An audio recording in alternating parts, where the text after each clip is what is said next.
Like everyone else, you were born into bondage. Born into a prison for your mind. Buckle your seatbelt, Dorothy, because Kansas is going bye-bye. You'll want to remember this moment as the last time you thought the flat earth was stupid.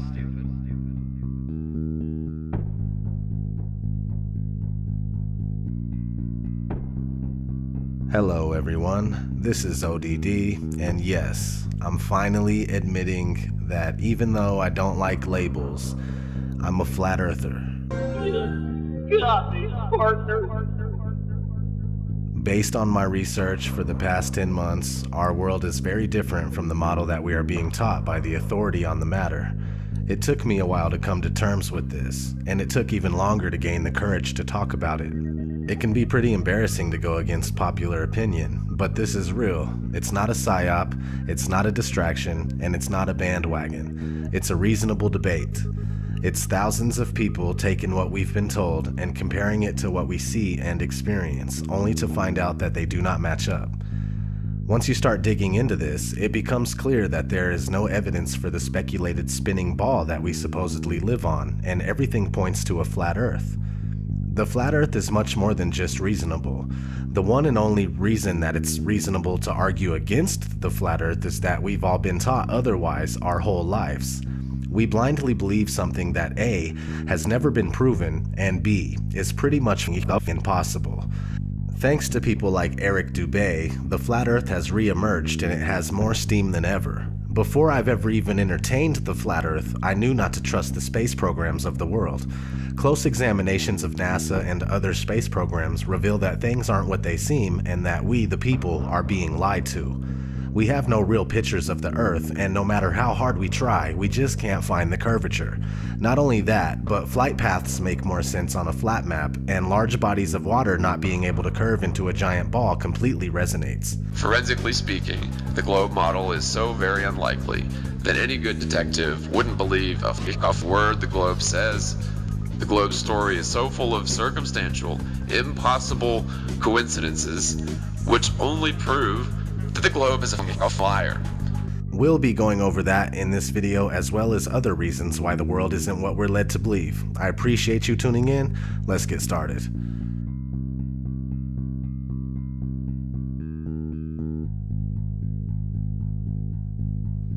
Our daily observations of the Earth are consistent with a flat and stationary surface. Most, if not all, ancient civilizations knew that the Earth was flat. The people of today would say that ancient cultures were ignorant and unaware, yet they accomplished great feats that we still can't accomplish to this day. The truth is that they had real knowledge, and some of us only have an education. But what is an education? Education is when you are told what to think and how to think. Those that are able to remember and regurgitate what they've been told on command are considered well educated. But there is a big difference between being educated and being intelligent. Just because you believe what you've been told doesn't make it true. In fact, the flat versus spherical Earth is a debate that has never really died. It's been raging for centuries. It was a huge argument as recently as the early and mid-1900s, but with programs like NASA, founded in 1958, the latter half of the 20th century was a win for the spherical Earth. It wasn't a question for the average person anymore. Though at the time the shape of the Earth was still up to be proven, NASA claims that they went to the moon and captured a shot of the spherical Earth as if they always knew it was indeed spherical. Those of you who think this technical difficulty was planned and think I'm scamming you, go do it for yourself. Because you're going to find the exact same thing. I got nothing to hide here. This is live on the air, okay? I'm going to zoom in on the Earth in Photoshop. Can you see the Earth? To image, adjust, levels, and I'm going to bring the levels over here. And I'm going to bring the levels up. Uh-oh. What is that?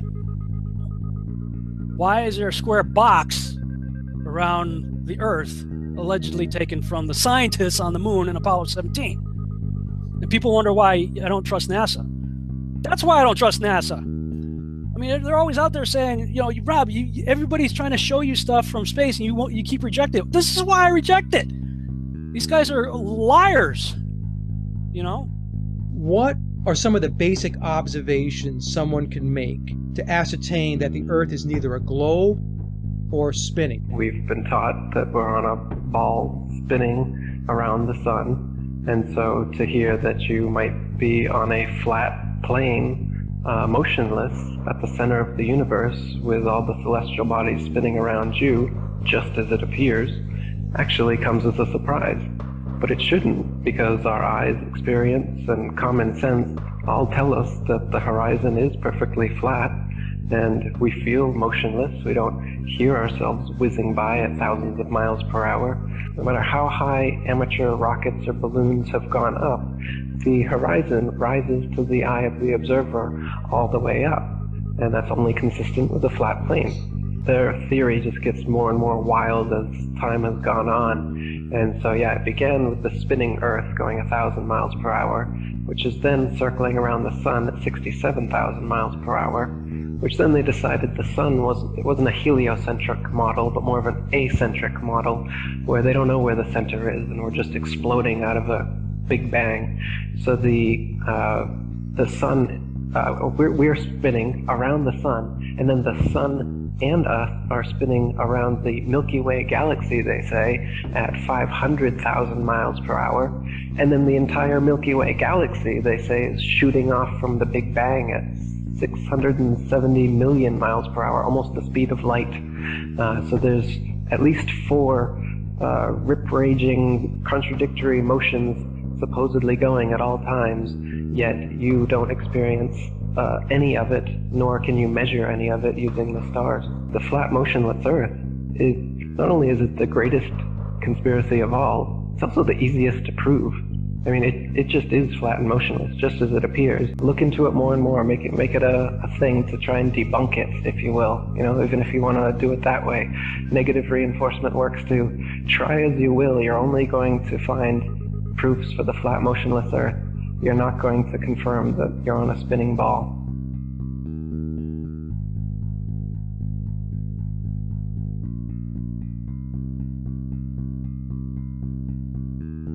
The curvature of the Earth eludes us.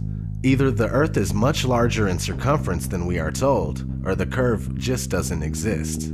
People assume that there is a curve, but it's never really been proven beyond a reasonable doubt. Cameras with fisheye lenses, Hollywood movies, and NASA CGI are the closest we get to seeing curvature. The deception and the lies are just so pervasive, and they're just so deep that I swear it gives me a headache. The surface of water is always level. This is just natural physics. We know this, that water, if unobstructed and uncontained, will flow outwards, finding it the easiest course to maintain its own level, right? So, but the Ball Earth model claims that the oceans are huge 100-mile walls of curved water curving around the ball. That's ridiculous. They say that gravity makes this possible, but you don't see that. You go to the beach and you see completely flat horizon. You see water just ever so gently coming up on the shore. So there's the pretty blue marble that NASA claims we are living on, with circumference of 24,901 and 3959 radius. So to find the curvature, you take 8 inches times your distance squared. That's 8 inches times your distance squared, and if you don't square the distance, you end up with this, and this is not what NASA has shown us. They have given us a beautiful blue marble that we love. So you get 8 inches for 1 mile, 32 inches in 2 miles, 16.6 feet with 5 miles, so on and so forth. So what I did is I shot this pier, which is in Daytona Beach, Florida, and as you can see, between the water and the walkway of the pier is about 12 to 16 feet based on the height of the people and the railing. So I started at Granada, which is 4.92 miles away, and I shot this, and based on that distance and the formula, there should be 16 feet of curvature, but obviously you can still see the entire gap under the walkway there between that and the water.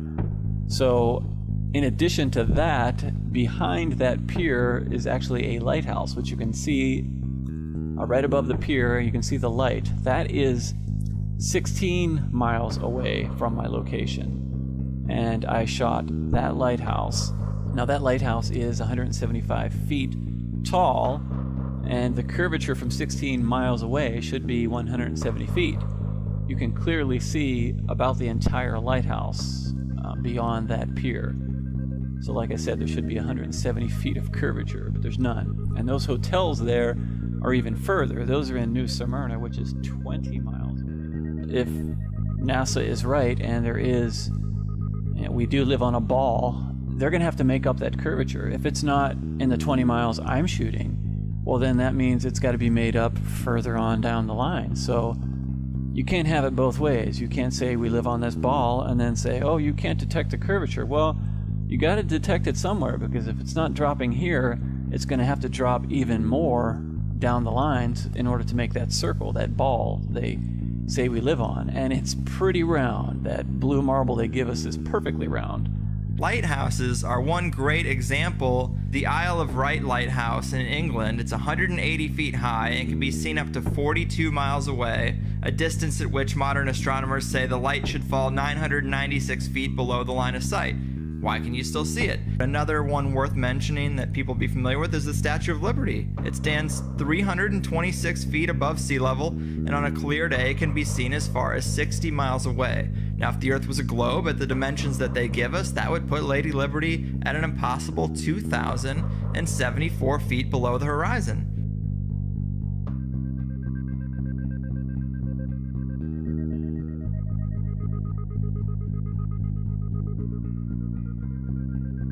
No, not one picture of the Earth. Imagine that. 2016, and we still don't have a picture of our home. Thousands of satellites supposedly orbiting the Earth. Why can't we get thousands of pictures? One shot with the whole Earth in it. Hell, we should have a channel on cable that shows the Earth rotating 24 hours a day, every day. Nope. Let's listen to NASA's very own Robert Simon talk about how we get our fake pictures of Earth. In 1972, we saw our home in a new way. Apollo 17 astronauts snapped this picture. It gave people the first look at their home planet as a single entity. Last week, scientists at NASA released this. The shot is compiled from data from NASA's VEERS instrument, which orbits the Earth about every 100 minutes, taking measurements of light coming off the planet. That can be translated into ribbons of imagery like this, and then into one of these. And this is just the latest in NASA's Earth from Space album, which may be one of the most mind-expanding collections of images in human history. Then in 2002, Blue Marble 2.0, NASA's Rob Simon made this. Simon's job is... It's primarily taking data and making pictures out of it. That's what this is, a composite of data sets from several different instruments translated into a picture. So we actually had to take clouds out. They stashed the clouds for later, went onto the ocean. That came from an instrument that measures phytoplankton in the sea. Where it was low, I colored it dark blue because they're low mostly in mid-oceans. And then where it's a little bit higher, it was like a little bit brighter green. Then add the clouds back in. There's a small problem with it because there's a very slight gap in between each orbit. So some of those are painted on. It is photoshopped, but it's has to be. Then there was another layer to sort of simulate the atmosphere. And then there's this little bright spot. It's called the specular highlight. So it's the reflection of sunlight off of water. Those are the pieces, but you can't just slap them all together. It just didn't look realistic. It looks kind of flat, or the clouds are sort of too see-through. So I just hit Command-Z a lot. There's artistry to creating the world. What I imagine it to be. Unfortunately, I'm not an astronaut. I've never been to space. But I've looked at these images over and over again, trying to sort of get the essence of it. It is photoshopped, but it's has to be. It is photoshopped, but it's has to be. It is photoshopped, but it's has to be. It is photoshopped, but it's has to be. Excuse me, I'm allergic to bullshit. Not having one authentic picture of the Earth alone is a huge red flag. Christoph, let me ask you, Why do you think that Truman has never come close to discovering the true nature of his world until now? We accept the reality of the world with which we're presented. It's as simple as that.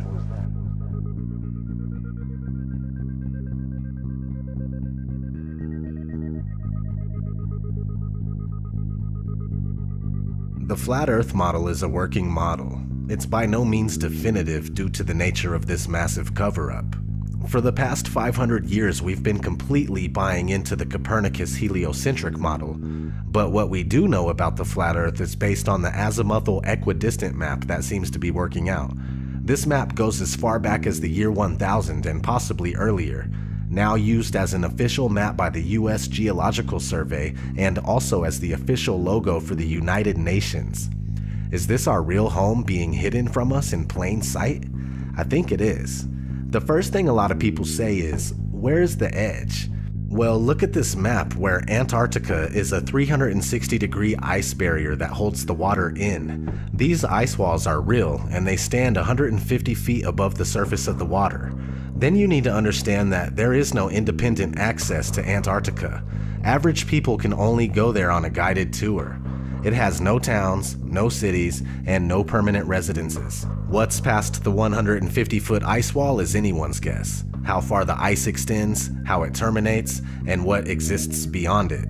The Antarctic Treaty, signed in 1959 by 12 nations and more later on, states that Antarctica is for peaceful purposes only. No military activities, just scientific research and government exploration. Expeditions by any party must be discussed in advance. It's the longest and most successful treaty between nations. The treaty also states that there are ships, stations, and equipment to ensure compliance of the treaty. Sounds like military activity to me. Anyway, so this azimuthal equidistant map appears to be correct for the most part. Over the centuries, there's been other maps that look pretty close to it as well. Let's look at an interesting story that was recently in the news that supports this flat map. A woman gave birth on a flight from Bali to Los Angeles, so the flight made an emergency landing in Alaska. Here's what it would look like on a globe.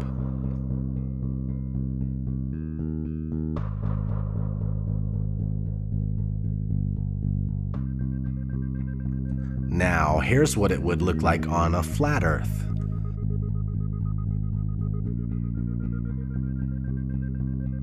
Which one makes more sense? Exactly.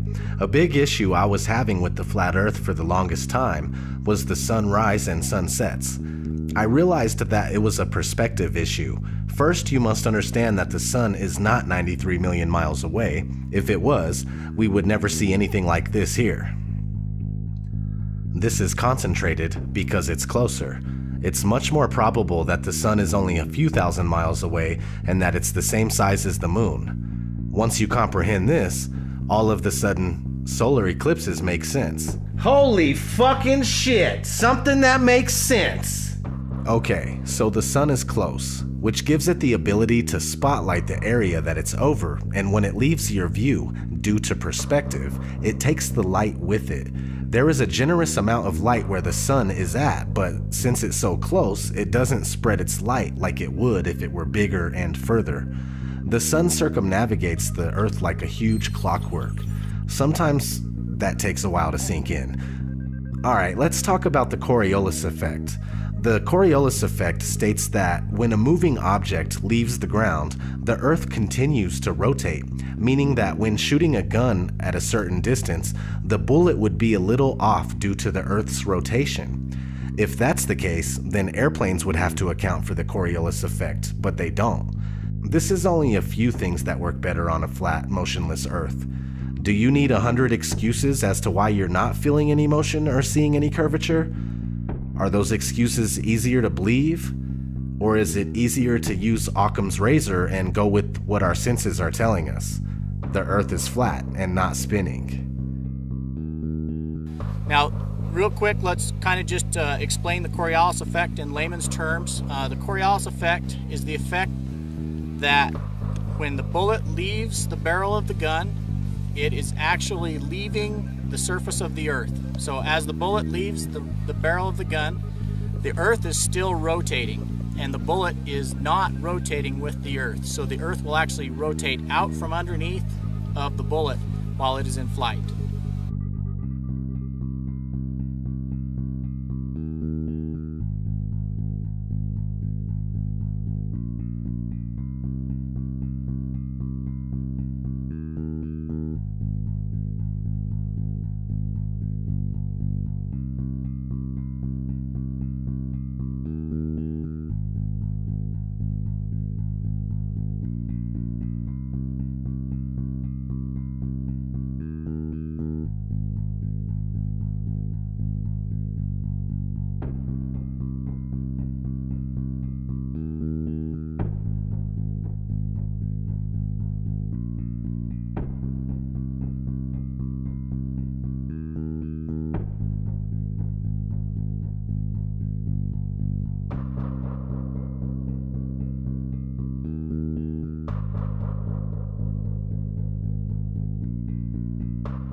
This one is a touchy subject.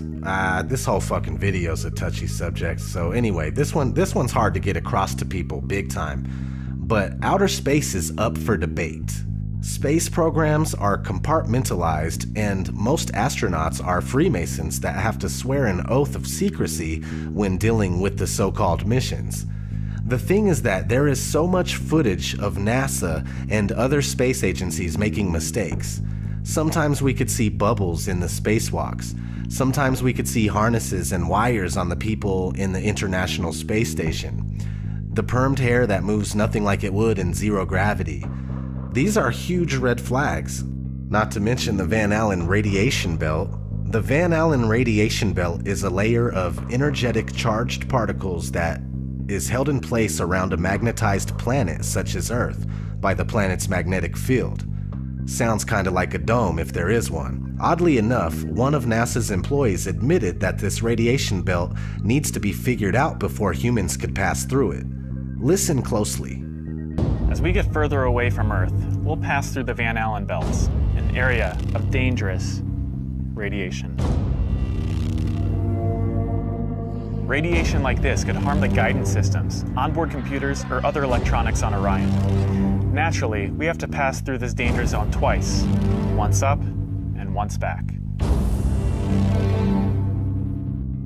But Orion has protection. Shielding will be put to the test as the vehicle cuts through the waves of radiation. Sensors aboard will record radiation levels for scientists to study. We must solve these challenges before we send people through this region of space. Let's talk about satellites. We've already discussed how there are no pictures of the Earth. So, are satellites even real? Not likely. Ground towers are built all over the world and are more than adequate to relay our television, radio, and cell phone service. All GPS is done through land-based towers, and things like Google Earth are taken with high-altitude planes, and most of them are just done with cars on street level. Did you know that satellites were actually invented by Arthur C. Clarke, the science fiction author? I didn't know that. they shortly became science fact after that. The geostationary satellite, look it up. It was created by a science fiction author. And then within a decade, NASA claims to have sent a real one up there, and ever since then, that's where we get all our communications from. So if satellites were real, we would constantly hear stories of them being hit by meteors or comets, and that doesn't happen. No one's ever lost their direct TV feed during the Perseids meteor shower because one of the meteors knocked out one of the satellites. Doesn't happen, it's never happened, and it won't happen. And that to me tells me there is no satellites. You would constantly be worried about them, and you would constantly hear about them having something happen, and it's so rare that you hear that.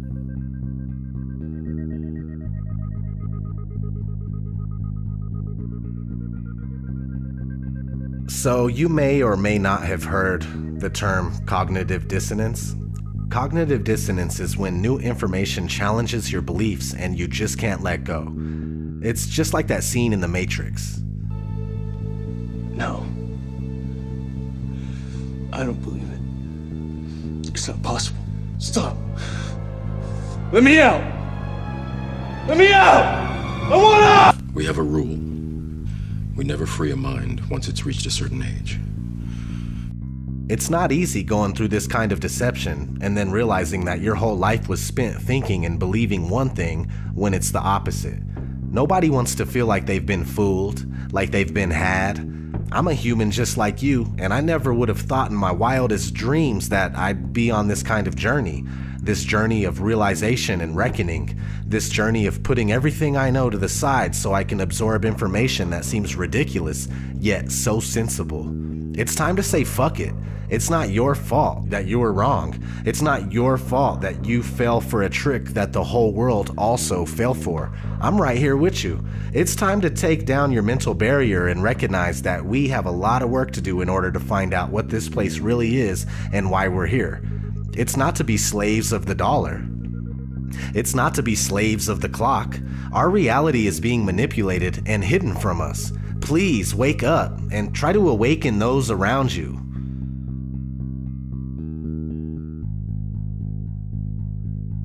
So how did this happen? Okay, let's start in the classroom. The first time anybody enters a school classroom, they are introduced to the globe model of the Earth.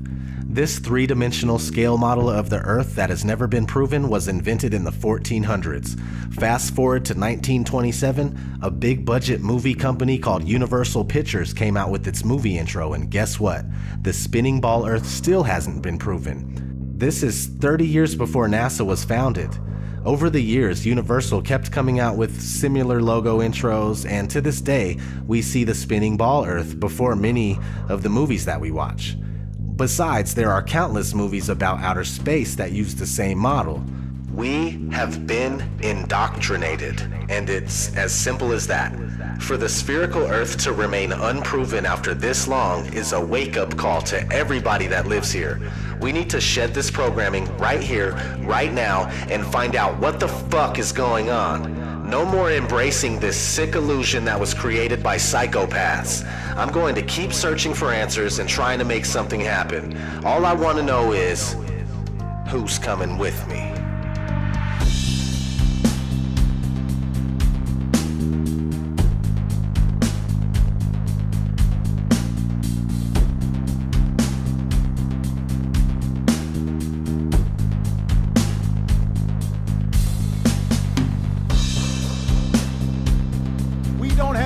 For a meeting of the Flat Earth Society.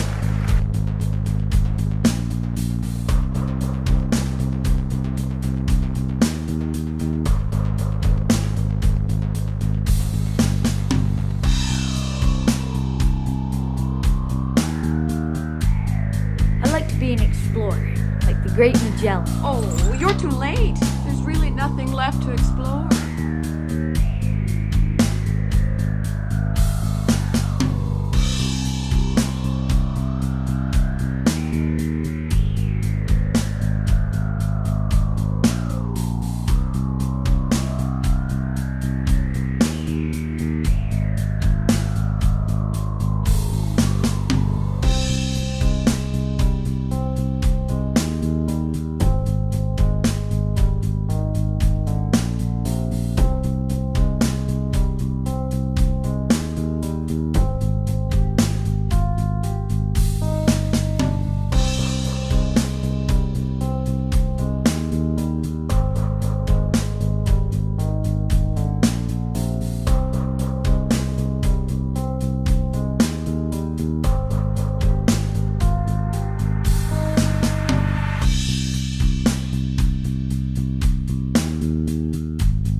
Right before your surgery, I asked if you had packed your cell phone, and you said, which one? When? Skylar, I was medicated. I mean, I could have said the world was flat. You know what I think? I think you accidentally told the truth. The world was flat. You know what I think? You accidentally told the truth. The world was flat. You know what I think? You accidentally told the truth.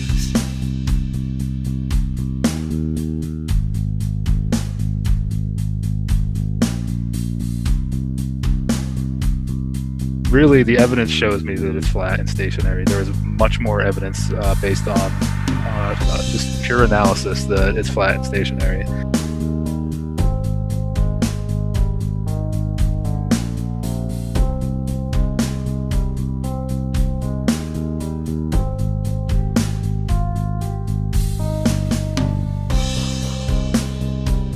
So it's not actually a sphere, it's oblate, and officially it's an oblate spheroid.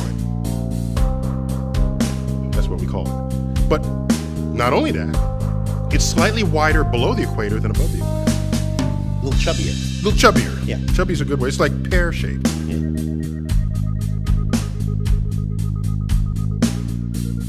Really, we're in big trouble as far as lack of critical thinking and lack of free thinking. We really are in big trouble.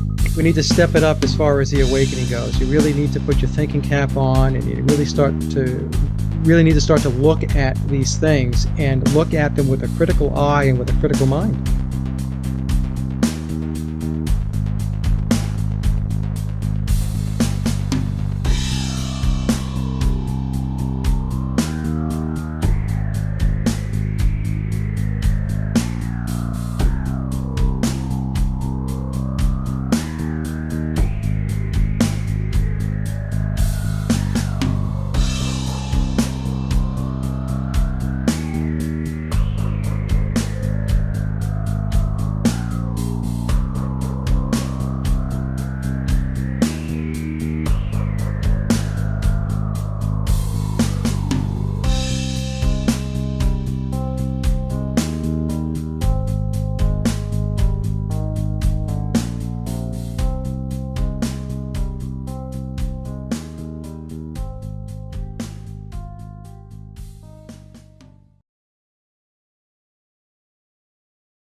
"1,500 years ago, everybody knew the Earth was the center of the universe. 500 years ago, everybody knew the Earth was flat.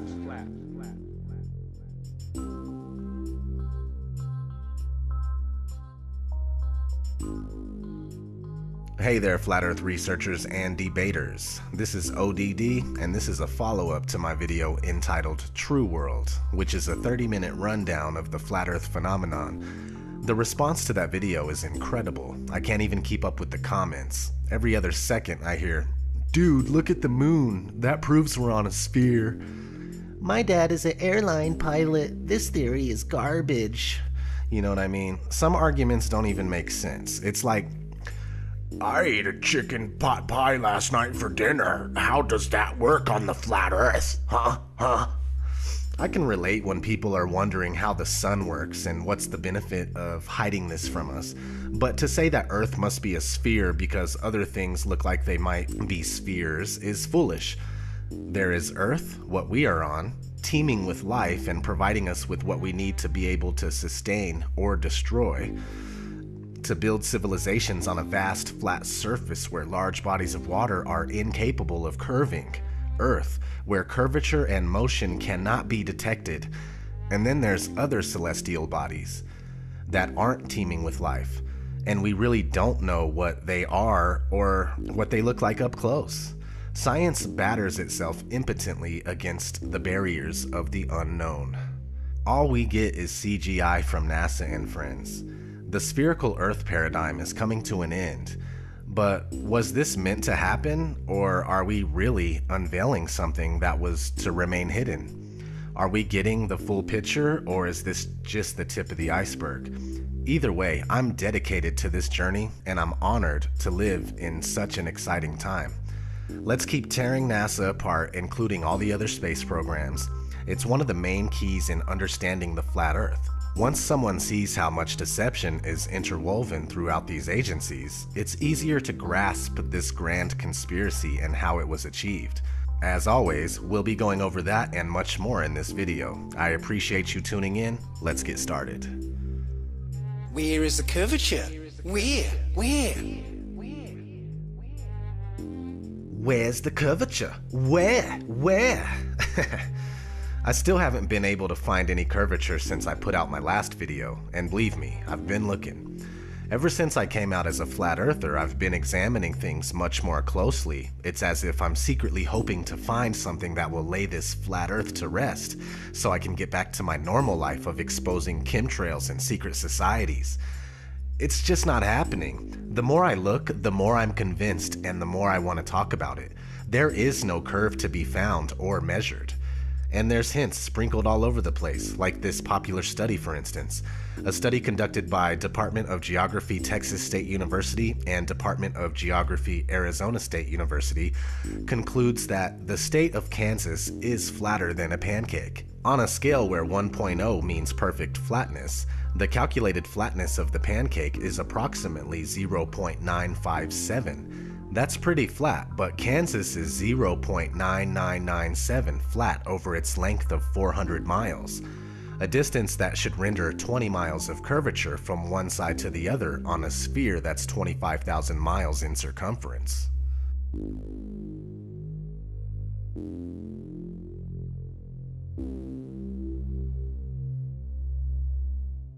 And I've seen plenty of stuff at between 100,000 and 130,000 feet that's flat as a pancake. No matter where you are above the surface of the Earth, the horizon always rises to your eye level. Doesn't matter if you're standing on a beach, or up a hill, or in a plane at 35,000 feet, the horizon is always at eye level. We know intuitively if we stand on a beach with a panoramic view that the sea is flat. It's flat at sea level, it's flat from the top of Mount Everest, it's flat from over 20 miles high. In my efforts to try to prove the globe, it's falling apart with horizon tests and seeing things that we shouldn't be able to see. If the ball is real, the math shows that, you know, with the curvature, there are things we should not be able to see, and yet people are seeing it. So that has me really questioning the globe, and I don't question the math, because that math came from globalists. It came from people who believe the globe. So it's not math conjured up by flat earthers. I used to be a lifeguard on Ventura Beach, and on a good day, on a clear day, we could look out and see the Anacapa Arch. Well, the Anacapa Arch is almost 20 miles away, and it's only 40 feet high. So the math says that if we're on a ball, 25,000 mile circumference ball, that the top of that 40-foot island arch should be over 200 feet below our ability to see it on the other side of the curve. I found this photo from Grand Mere State Park. This is from Joshua Nowicki, and what you're seeing here is a mirage. We typically would not be able to see this from the Lake Michigan shore. We talked about this last night. Conditions are right on the lake that we're actually seeing a mirage of the Chicago skyline. Very interesting. Here's what's happening. This is a good example of a superior mirage. So Joshua was on the Lake Michigan shore. He was looking towards the west, and Chicago's beyond the horizon. Should not be able to see it. However, with the right conditions, we have an inversion. We have cold air near the cold lake water and some relatively warmer air above it. This will bend the image of that skyline back towards the viewer. And so typically we would not be able to see this. This image would be viewable from much, much higher in the sky, up in space. But instead, we're able to see it on the Lake Michigan shore. Shut up, conspiracy theorist. The horizon is not the curvature of the ball Earth. The horizon is just the vanishing line of perspective from your point of view. You can use a telescope or binoculars and zoom in on the horizon, and something that's been completely disappeared beyond the horizon, like a ship, can come all the way back into view, proving that that is not the curvature of the Earth you're looking at, as they tell you, but it's just the vanishing line of perspective from your point of view. And they still use that as a proof of the ball Earth. They say that ships going away, as you see their hulls disappear before the masthead, because they're going over the curvature of the Earth. Yet we've got technology now to prove that that's wrong, but they'll still keep saying it. I put it in my videos. I'll put it right here. I'll put it in this video of me talking about this right now. You may be watching this on YouTube. You're watching a horizon shot, seeing a boat that was out of view. Now it's completely into view, so you can see that that is not the curvature of the ball Earth, but there will still be 50 people in the comments section saying that that's the curvature of the ball Earth. The idea that people are standing, ships are sailing, and planes are flying upside down on certain parts of Earth, while others tilted at 90 degrees and all other impossible angles, is complete absurdity. The idea that a man digging a hole straight down could eventually reach sky on the other side is ludicrous. Common sense tells every free-thinking person correctly that there truly is an up and down in nature, unlike the everything is relative rhetoric of the Newtonian Einsteinian paradigm. There's no curvature. It's wonderful. This is like it. This is the most amazing thing ever. There's no curve. It's flat. Can you imagine? It's exactly what we see.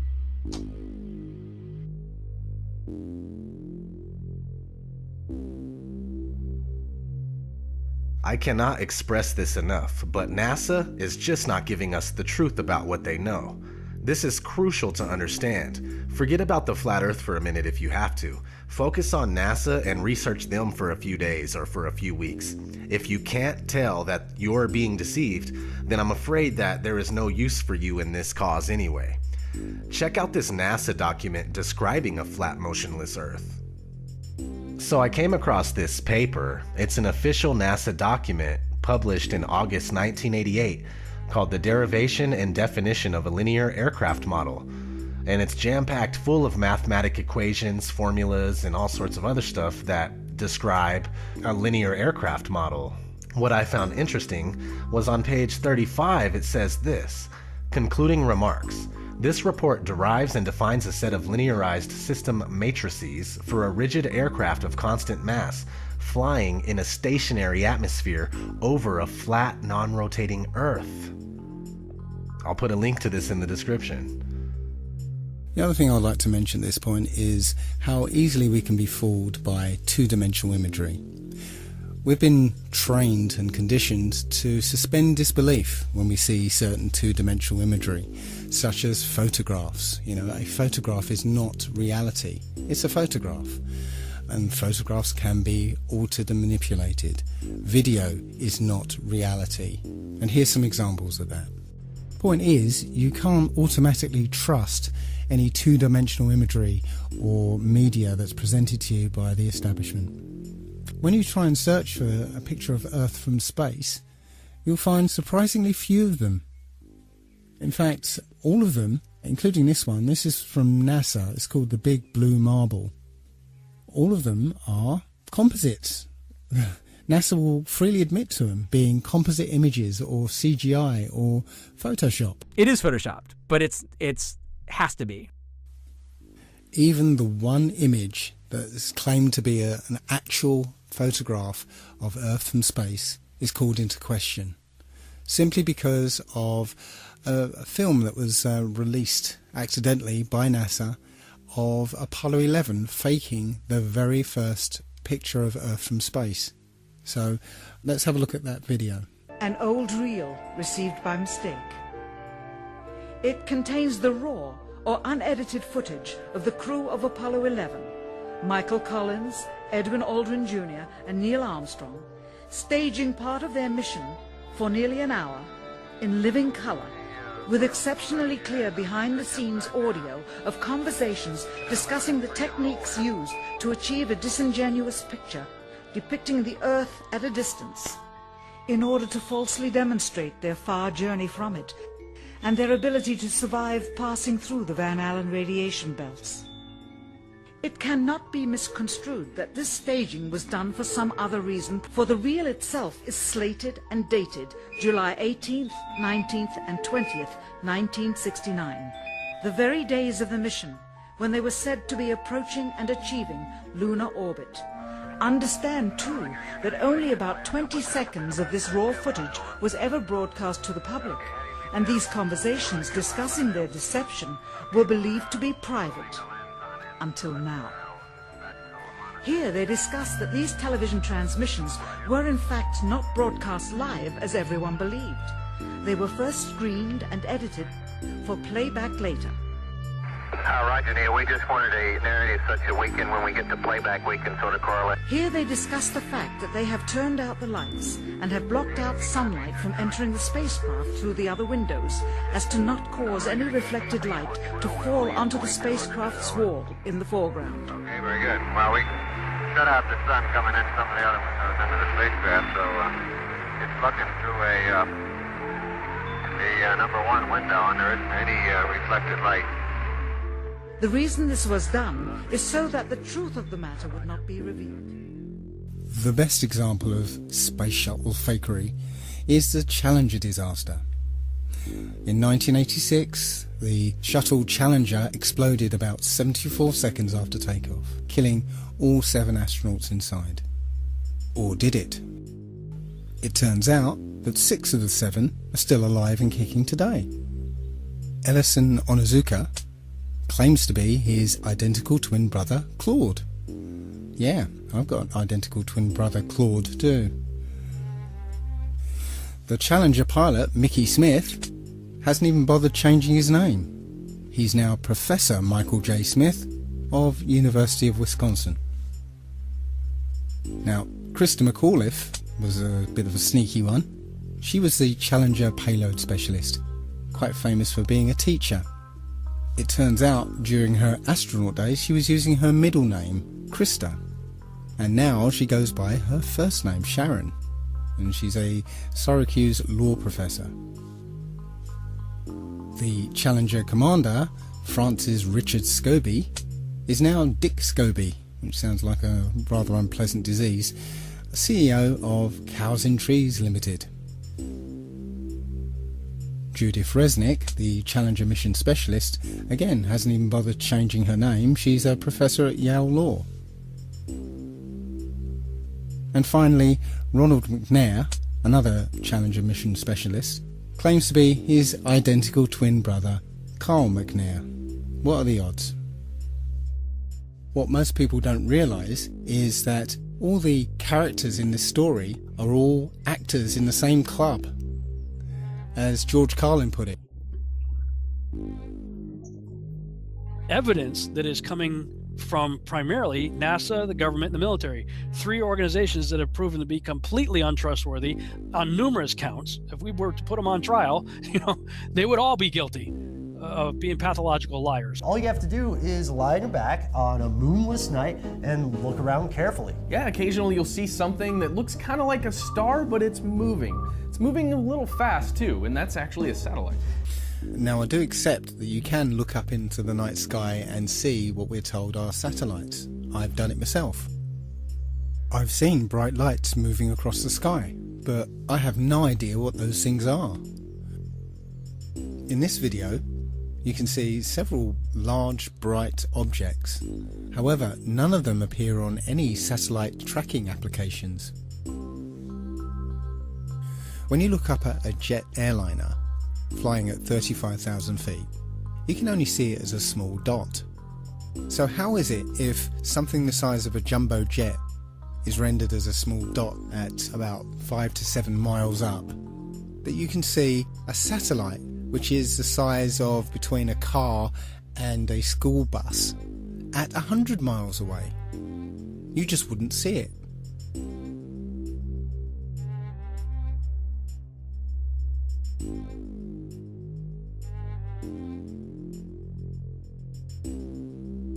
There may be things that are way beyond the human mind's ability to comprehend. I won't even go into stars here. Stars are still 100% a mystery. All we know is that they say that they are trillions of miles away. That's for you to believe or to not believe. But planets, okay, we can see them independently. They look like luminous objects in the distance. But without NASA CGI photos where shading is added, they can't be confirmed as spheres. Through my telescope, they don't appear to have life or livable terra firma. We simply don't know what they are, but they appear to just circle around us and have something to do with the mechanics of this reality. Just because something looks like a circle doesn't make something else a ball or an oblate spheroid.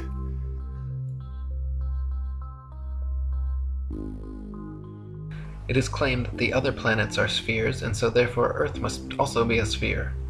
Firstly, Earth is a plane, not a planet, so the shape of these planets in the sky have no bearing on the shape of the Earth beneath our feet. Secondly, these planets have been known for thousands of years around the world as wandering stars, since they differ from the other fixed stars in their relative motions only. When looked at with an unprejudiced naked eye or through a telescope, the fixed and wandering stars appear as luminous disks of light, not spherical terra firma. The pictures and videos shown by NASA of spherical terra firma planets are all clearly fake computer-generated images and not photographs. The etymology of the word planet actually comes from the late Old English planet, or from Old French planet, from Latin planeta, from Greek planetes, planetae, wandering stars, or to wander of unknown origin, to spread, or notion of spread out, from Latin planum, flat surface, plane, level, plane. They just added a T to our Earth plane, and everyone bought it. Here's a picture of Jupiter. This is from 3 separate images, okay, 3 separate periods, but they're always at the same angle. Now, if someone's in the North Pole, and then someone's in the South Pole on the bottom side of the globe, they would see Jupiter upside down. Now, if you're going to tell me this was taken with a satellite, even a satellite would move in all different directions. It wouldn't take the same angle over and over again. This one has a moon in front of it, same angle. This one doesn't. This one's a little lighter, just about the same angle, nothing. So again, I mean, you want to talk about major bullshit. This is it right here. Okay? Yeah, you might be able to see something through your telescope, but you're not seeing this. Okay? In high detail like this. You're not. Not with any amateur telescope, period. Here we go. This is one. This is Europa, one of Jupiter's moons. Again, same angle. Only difference is they colored this one. It's the same damn photo. All they did was darken this one, and then they put a little bit of a shading right around this edge where the pointer is on it. But it's the same damn thing. So they didn't change anything. They're not even trying that hard. They're just putting out photos. Here goes Saturn. Now this is supposedly an actual photo from a satellite. This is off NASA's website. Sure, it looks pretty, but it's not real. And they're telling you it's real, and you believe it because your ego won't allow you to say, look, it's all fake. Your ego won't allow you to know the truth. Every picture we have from NASA of a planet is a artist rendering. They're not real pictures. If you take a strong telescope and look at a planet, it looks nothing like this. It looks like a self-illuminating light. It looks more like a star. They used to call planets wandering stars. Next, Saturn, I've looked at myself through high-power telescopes, and it really looks like a light bulb. It doesn't look like it's reflecting light. The rings are lit up. There's none of these colors on there. And these are just artist renderings. And if you believe that they're real, you're just sadly mistaken. Next, we recently had Pluto, pictures of Pluto. The one kind of center bottom is the most recent one. And that was taken by a probe that was whizzing by Pluto. Pluto's spinning. There's barely any light out there. And it gets this perfect, brightly lit, crisp, clear image of Pluto and transmits it all the way back to Earth, you know, where we can barely get cell phone signals, you know, when you go out of town. Go to the next one.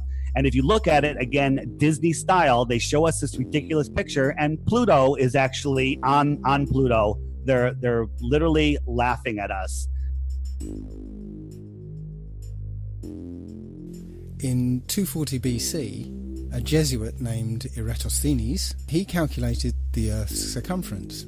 He did that by planting a stick in the ground at midday so that the sunlight, being directly overhead, would cast no shadow. Simultaneously, about 400 miles away, somebody else planted the stick in the same way and found that the sunlight cast a shadow. So by taking the shadow length and knowing the distance between the sticks, you could theoretically work out the circumference of the Earth. This method requires that the sun be a long, long way away so that the light coming from the sun is all parallel. However, it turns out that you'd get exactly the same results on a flat Earth if the sun were only 3,100 miles away and 34 miles across. Amateur balloon footage taken above the clouds has provided stunning visual proof that the sun cannot be millions of miles away. In several shots, you can see a clear hotspot reflecting on the clouds directly below the sun's spotlight-like influence. If the sun were actually millions of miles away, such a small localized hotspot could not occur.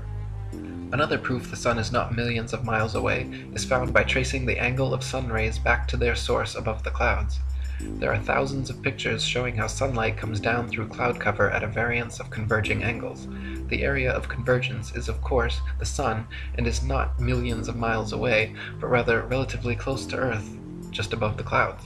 We'll talk about the vanishing point a little bit. These lines are parallel the way we see. They don't look parallel here, but if you flick to the next one, these are the corners of the hallway, and they rush to the point of convergence or the vanishing point. And that's how our eyes see. Everything rushes in from the sides, the top and the bottom, to our point of focus. And that's the vanishing point. The sky has no bumps on it. The sky is smooth, but the earth has bumps on it. It has mountains, it has trees, it has cars, people, waves. Anything that comes across the flat plane that even rises up a little bit will create a false horizon in front of that vanishing point. So if you look at the light on the ceiling and imagine that's the sun, the sun's not getting any closer to the floor, but it is going down. And if you had some bumps in the hallway or some people standing down the hallway, the sun would disappear. That light would disappear behind their heads from the bottom up, just like we observed on this plane.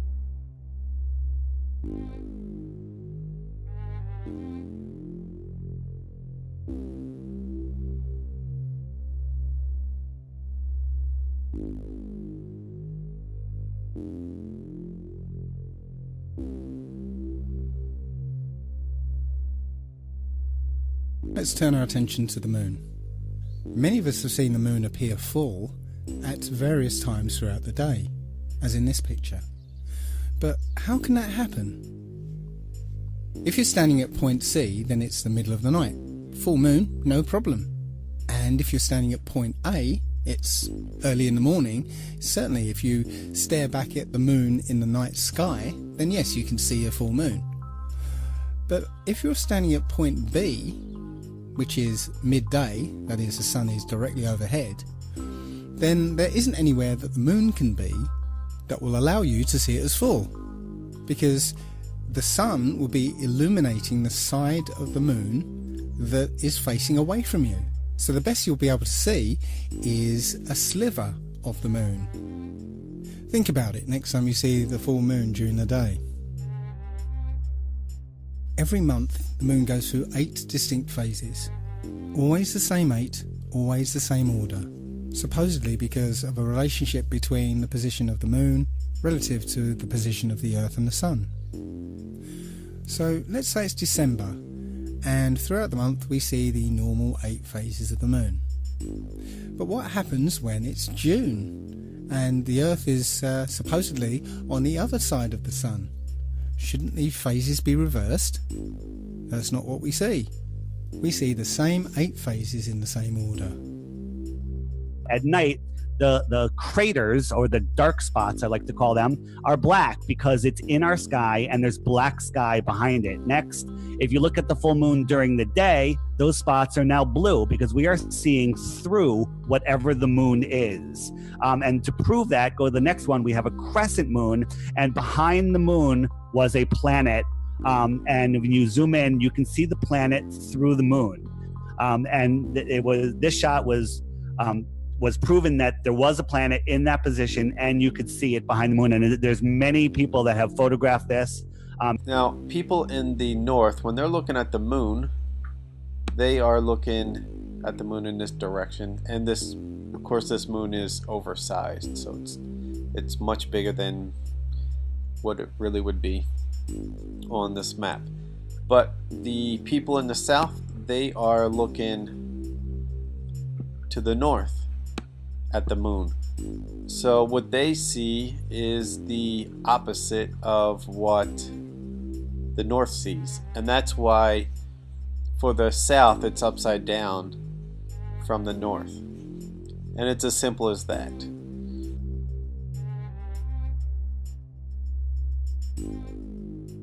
So I'll cut right to the chase. Powerful Jews are operating and manipulating this reality.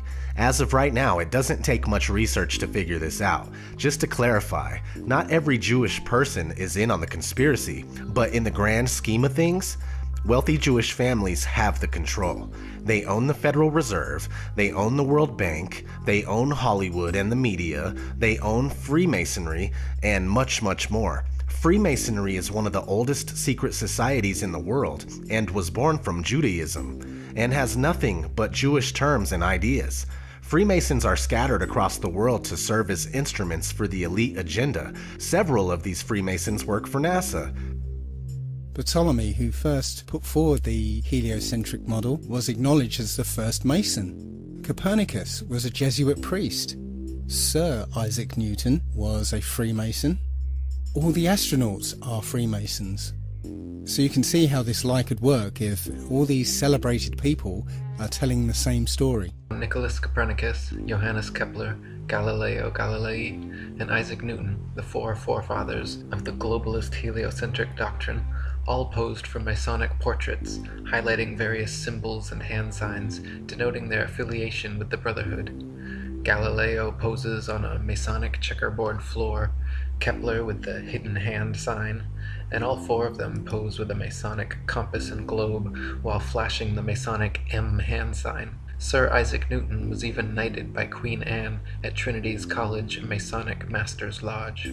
An inordinate number of NASA astronauts, the current propagators of the globalist heliocentric doctrine, are or were admitted Freemasons as well. John Glenn, two-time U.S. Senator and one of NASA's first astronauts, is a known Mason. Buzz Aldrin Jr., the second man to lie about walking on the moon, is an admitted ring-wearing, hand-sign-flashing 33rd degree Mason from Montclair Lodge, number 144 in New Jersey. Edgar Mitchell, another supposed moonwalker aboard Apollo 14, is an Order of Demolay Mason at Artesta Lodge number 29 in New Mexico. James Irwin of Apollo 15, the last man to lie about walking on the moon, was a Tejon Lodge number 104 member in Colorado Springs. Don Eisel on Apollo 7 was a member of the Luther B. Turner Lodge number 732 in Ohio. Gordon Cooper aboard Mercury 9 and Gemini 5 was a Master Mason in Carbondale Lodge number 82 in Colorado. Virgil Grisham on Apollo 1 and 15, Mercury 5 and Gemini 3 was a Master Mason from Mitchell Lodge number 228 in Indiana. Walter Schirra Jr. on Apollo 7, Sigma 7, Gemini 6 and Mercury 8 was a 33rd degree Mason at Canaveral Lodge number 339 in Florida. Thomas Stafford on Apollo 10 and 18, Gemini 7 and 9 was a Mason at Western Star Lodge number 138 in Oklahoma. Paul Weitz on Skylab 2 and Challenger is from Lawrence Lodge number 708 in Pennsylvania. NASA astronauts Neil Armstrong, Alan Shepard, William Pogue, Vance Brand, and Anthony England all had fathers who were Freemasons too. The amount of astronauts known to be Freemasons or from Freemasonic families is astonishing. It is likely that more astronauts and people of key importance in NASA are affiliated with the Brotherhood as well, but not so open about their membership. For there to be this many Masons, members of the world's largest and oldest secret society, involved with the promotion and propagation of this globalist heliocentric doctrine from its outset to today, should raise some serious suspicion.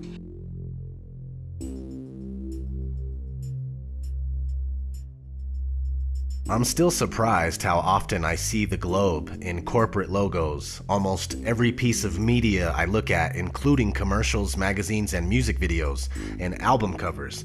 I mean, it's a lot. And the rest of us describe a ball Earth as where we live because we don't know any better. When it's drilled into your head as fact before you even get to the 3rd grade, you end up with that core belief, a belief that's hard to part with. We all have a little bit of ego and we don't want to be wrong, but this flat earth epiphany is rousing us from our sleep and we're now noticing the massive amounts of programming. The world has been systematically brainwashed and indoctrinated for centuries into believing the greatest lie of all time, that the earth is a spinning globe. Decades of programming through entertainment media, over 100 years of science fiction books and stories and television programs and films. I must admit to being a science fiction fan myself. I grew up watching Star Trek, Star Wars, Babylon 5, Battlestar Galactica, watching films like 2001, 2010. I truly believed that our future lay in space. I saw an exciting future for mankind. Moon bases, Mars bases, interstellar travel. But now I sincerely doubt there is any such thing as space. It really is simple, believe it or not. Why were we all taught the globe from the time we could walk? Why are we all told it's the absolute unquestionable fact of all facts? Why are we told flat Earth is stupid, ancient, and primitive? Why are we shown globes in every logo, and why are they in every classroom? Well, that's simple. Because it's not possible to live on a globe. You can't live on a sphere. I get it. They taught us that we can and do, yet they forgot something very important to the truth, and that's called proof, or evidence. Without it, the only way to teach it is by forcing it down our throats from the age of 3.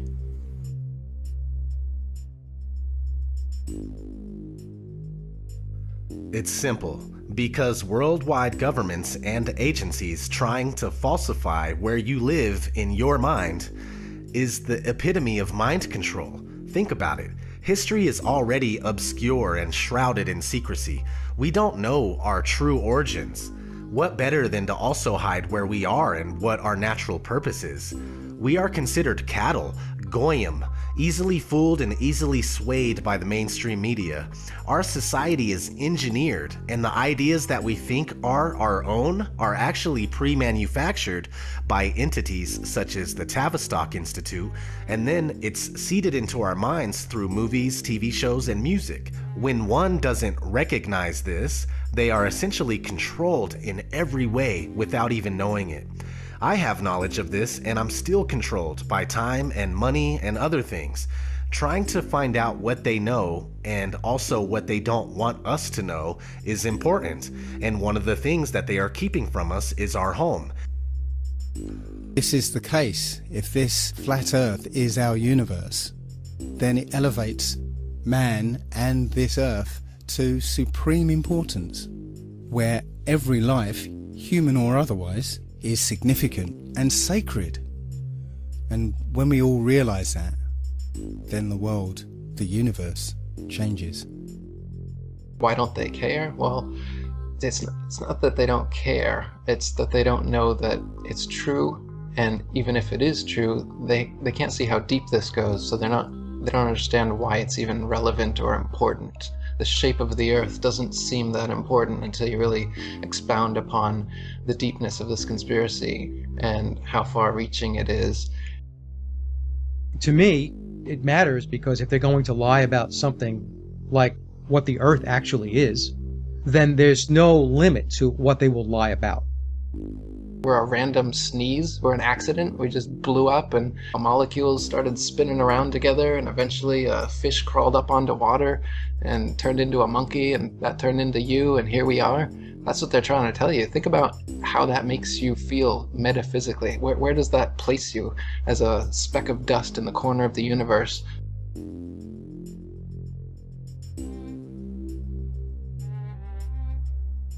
You can see the Earth is flat, you can feel the Earth is stationary, but according to the gospel of modern astronomy, you are wrong and a simpleton worthy of endless ridicule if you dare to trust your own eyes and experience.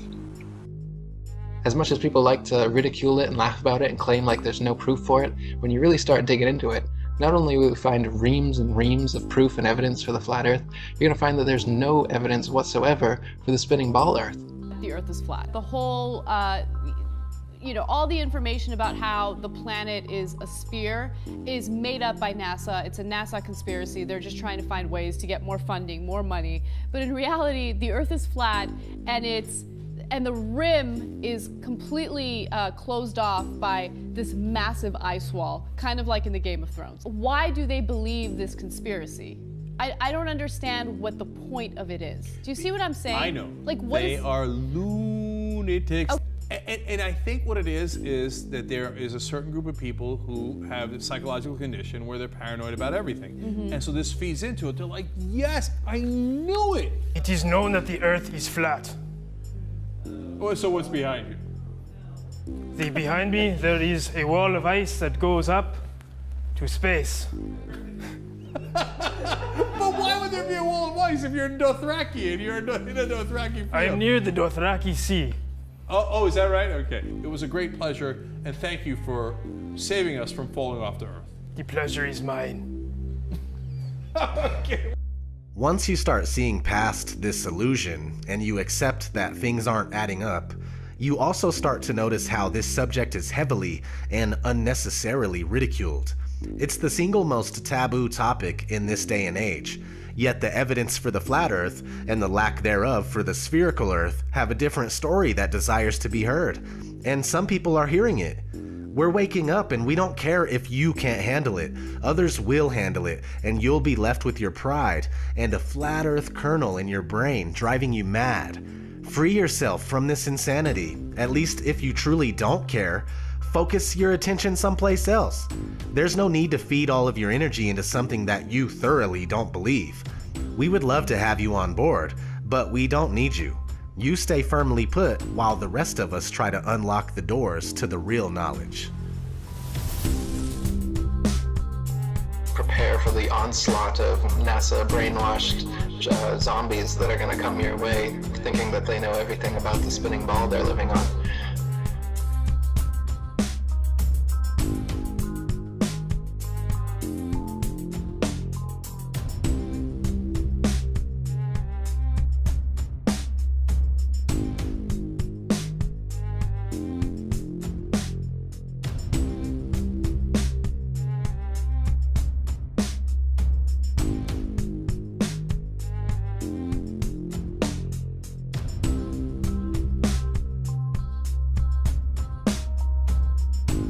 Let us never tolerate outrageous conspiracy theories.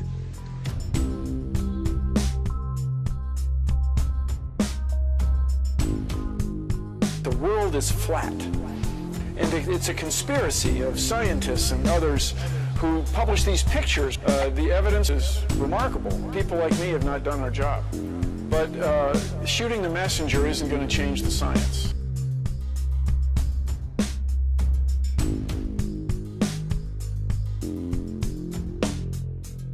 Don't give me the conspiracy bullshit. Come on, you're a more intelligent man than that. Come on. I mean, come on. Listen. There has never been a conspiracy. All that's left now is ad hominem attacks.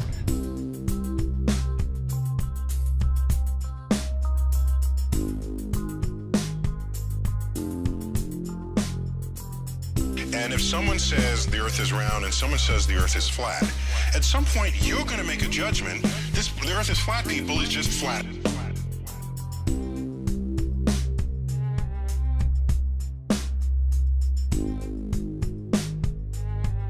Everybody has the exact same response. We all have the same response. This is crazy. This is stupid. This is absurd. Why are you even thinking? What, have you lost your mind? We all have the same initial response. But for those who actually take one day to try to research this stuff for themselves, at the very least, they become hooked and have to spend another day and another day. And the more you spend looking into it, the more you're going, I don't know what to believe.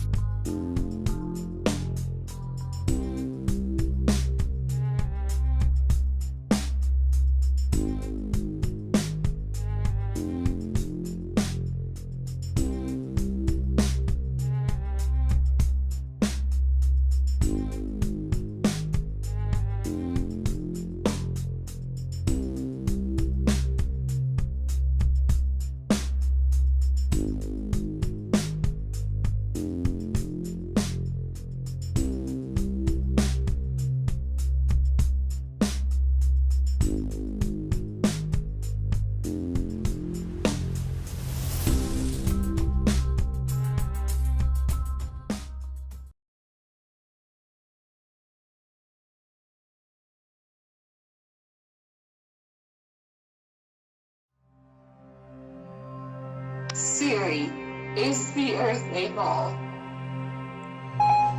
A ball? Heavens no. How could you live on a ball? That doesn't seem possible. The Earth is clearly flat.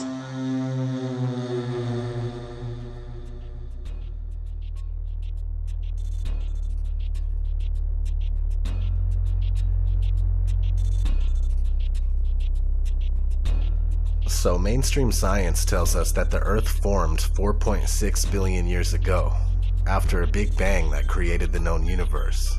This wild theory is widely accepted as fact, and it's mechanically repeated by most people due to the fact that it's what public schools teach to the kids without challenge. There is absolutely no possible way to determine whether or not an event took place that long ago. It's actually very strange that anyone would believe this nonsense. Mainstream science also tells us that life on Earth evolved into monkeys, which eventually evolved into us. There's only one huge gaping problem with the theory of evolution. We are not only missing one link between monkeys and humans, but we are missing hundreds, if not thousands, of evolutionary links. Maybe more.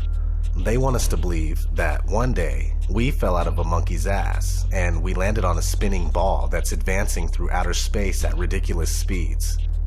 We are being deceived. Let's put it in perspective. They think they came from monkeys, okay? I don't care how many letters they have after their name.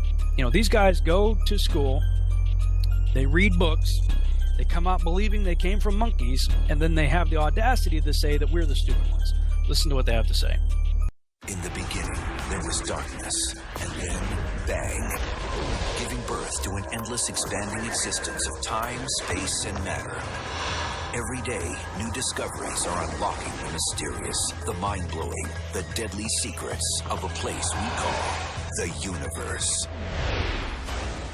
It is, of course, a mystery as to why the universe exists in such an intelligible manner, but it suggests to me, at least, that there's a deep link between the universe, the grand scheme that's unfolding, and beings like ourselves. Somehow, the universe has become self-aware. It's engineered the emergence of comprehending, thinking beings like ourselves who can come to know the universe. Some people marvel at the fact that the universe has, over billions of years, given birth to beings who can appreciate its complexity. We can even ponder where and how we fit in. But at the dawn of history, people thought they knew the answers to these profound questions. The ancients viewed their world as a snow globe. It was essentially a flat Earth, say a disk, covered by a dome. And we call this in English a firmament. And in the firmament is where all the stars and the planets were hung. Almost all ancient cultures believed their universe existed in a dome similar to this one. And they never questioned who created it. The ancients assumed that there was a god or gods responsible for the creation and the maintenance of the universe. The idea that God created the universe went largely unchallenged until the Middle Ages, when scientists made a sacrilegious suggestion based on their observations. The sun, not the Earth, was at the center of the universe. It was a paradigm shift. There is now another way to explain the naturally occurring phenomena around us, and this is science. Since the Middle Ages, scientists have developed sophisticated new theories about the enormity of the universe and our place in it. Theories that often have no room for God. Many phenomena have appeared mysterious or miraculous or magical. And then through the process of science, we've eventually understood them. Scientists gradually realized that the sun really is just one star among a multitude of stars in a gigantic galaxy having hundreds of billions of such stars. And all this was created in a Big Bang 13.7 billion years ago. But while scientific theories, observations, and experiments tell us where we are in the cosmos, they don't answer the eternal questions: why we're here, and who, if anyone, created us. So while it appears a divine creator planned the universe, many physicists say apparent fine-tuning doesn't prove anything of the sort. Something else must be at work.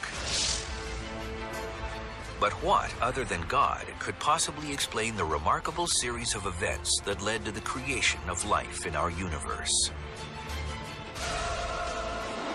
One very popular contender is an idea that seems at least as incredible as the idea of God. It's the multiple universe theory. A very large number of universes, perhaps even an infinite number, could in principle exist in a vast hyperspace. We can understand the idea of hyperspace by comparing it to a mug of beer. The beer mug would be the hyperspace, and the bubbles would be these individual universes. The bubbles in a beer mug are all physically about the same. But suppose they span a range of properties. Some of them might have carbon and oxygen and stars and gravity, and others don't. We would be in one of the ones that leads to a rich, complex universe culminating with life as we know it. If there are an infinite number of other universes, the fine-tuning that seems to be present in ours isn't an example of God's plan, but rather the law of statistics. Most of these universes wouldn't naturally develop in ways that fostered intelligent life, but a few would. So then the explanation for the specialness of the universe is that we are winners in a gigantic cosmic lottery. It stands to reason that we couldn't be living and discussing this in a universe that was hostile to life. Only the bio-friendly ones get populated with thinking beings. Having a multitude of universes is actually quite a simple and natural consequence of some of the most favored models for the birth and early evolution of our universe. It's kind of like stars and planets. As long as you have the capacity to make one, it's easy to make lots of them. Oh, really?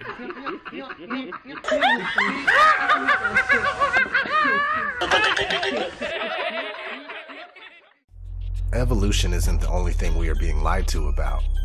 The Earth under our feet has been molded into a spinning ball that is a byproduct of the Big Bang, which is a theory that was introduced to science in 1931. In order for the theory of evolution to be reasonable, the Big Bang that was somehow pinpointed to 13.7 billion years ago has to be true. In the Big Bang cosmology, the Earth is a rotating sphere orbiting around the Sun.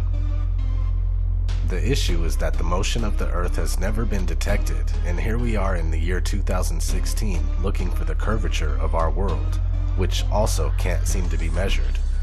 Mainstream science using theory after problematic theory to try and prove another theory isn't science at all. Real science will reveal a stationary Earth that's turning out to be quite flat, with a sun that's much closer than we are told. Despite what you hear, flat earthers aren't anti-science at all. We just don't condone what mainstream science has become, and that's a faith-based religion swarming with lies and ludicrous theories that have never been proven. Also, this re-emergence of the flat earth has little to do with the Flat Earth Society.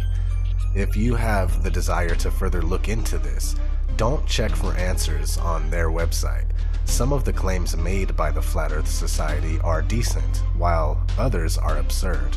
This is a common ploy to encourage no further investigation by the controlled opposition known as the Flat Earth Society. It's a commonly held misconception that the Earth is a spherical object that revolves around the Sun. But the fact is, of course, that the Earth is a circular dish surrounded by a barrier of ice that explorers have been attempting to penetrate for centuries. What if gravity isn't real? What if the Earth is in fact flat and science has been wrong all along? Everything that you've been taught is a lie. We're shown that and told that's the solar system, that's the way it works. You've got the big sun in the middle and all the planets revolve around it, but nobody's ever seen that. We've never seen a photograph of it. We've never seen, real part. We've certainly never seen any animation of it, even though there's supposedly a probe out in Pluto at the moment. Nobody's ever seen the solar system like this. It's always graphics, it's always secondary knowledge. Things that people hold dear and call fact, like gravity, like the age of the universe, the universe formation itself, the age of the Earth, they're all dependent on things that are unproven. While they're good to consider, we should consider everything. You have allowed them to become facts that appear in our textbooks taught by professors to kids as facts. The argument, for all practical purposes, came to an end when the Church of England was established by law during the 16th century. They embraced many radical scientific notions prevalent at the time, including Copernicus' round Earth theory. With this endorsement, the theory found its way into the schools, which were then largely controlled by the Church. It has remained there to this day, and many children have accepted it without question. All seeing eye and the square of compasses. Here we have Buzz Aldrin, the second man, supposedly that walked on the grey dust of Kubrick's film set, showing off. They don't try and hide it, he's a Mason. There's his Masonic ring, he's got his Shriner hat there. And these guys, yeah, they're supposedly praying to the command module. Looks like a pyramid to me. The connections between Ron L. Hubbard, or L. Ron Hubbard, who started the Scientology movement, Walt Disney, Werner von Braun, rocket scientist, Jack Parsons, also a rocket scientist, Jet Propulsion's laboratory, and Aleister Crowley, who's obviously an arch Satanist, influenced a lot of rock music and everything else. Started the OTO, the Ordo Tempora Orientis.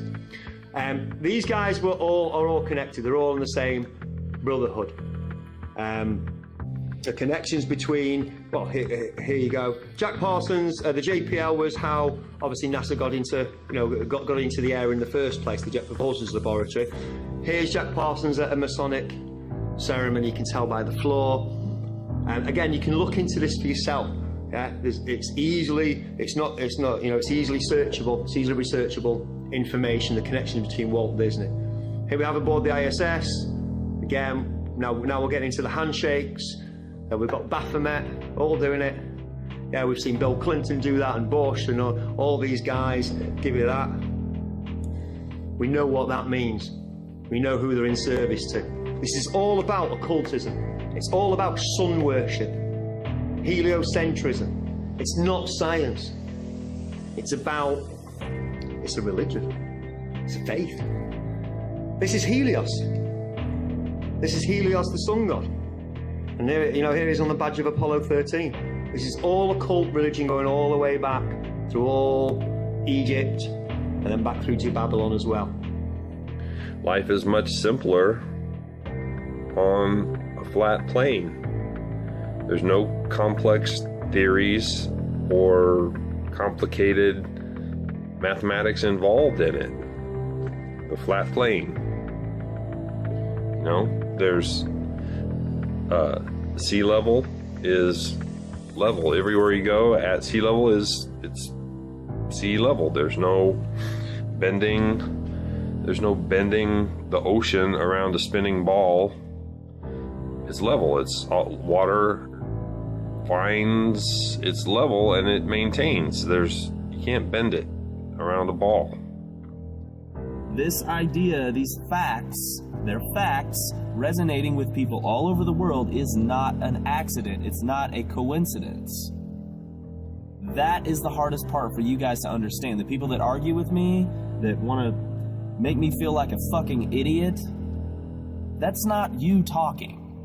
That's your ego talking. That's you have to convince yourself verbally to somebody who is challenging your own beliefs to make yourself feel better and to help you sleep at night. The flat earth is a perfect example of that. You refuse to look at the information. It's stupid. Well, why is it stupid? Well, it just is.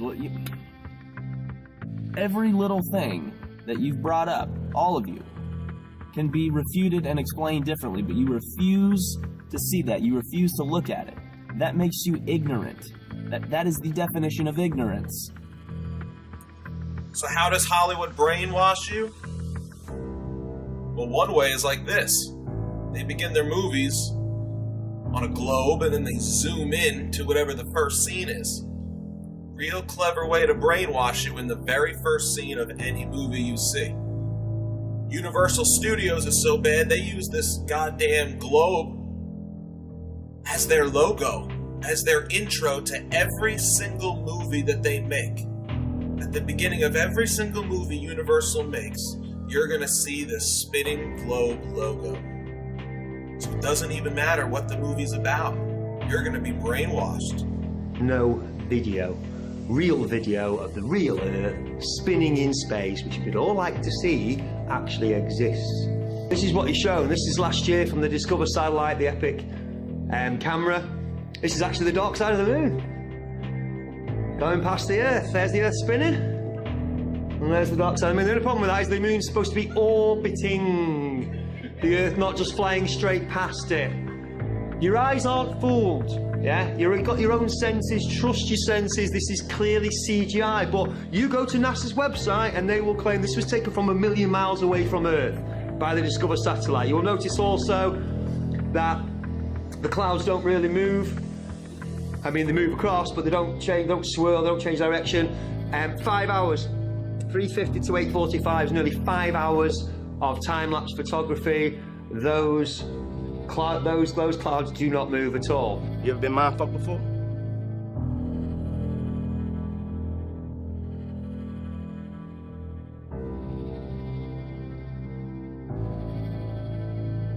We don't have a picture of our Earth, except for the nice composite fake images NASA gives you to make sure you keep believing you're in a ball and keep arguing on their behalf, keep fighting for them, keep telling people we went to the moon, simply because you can't let your mind think of the possibility that someone lied to you.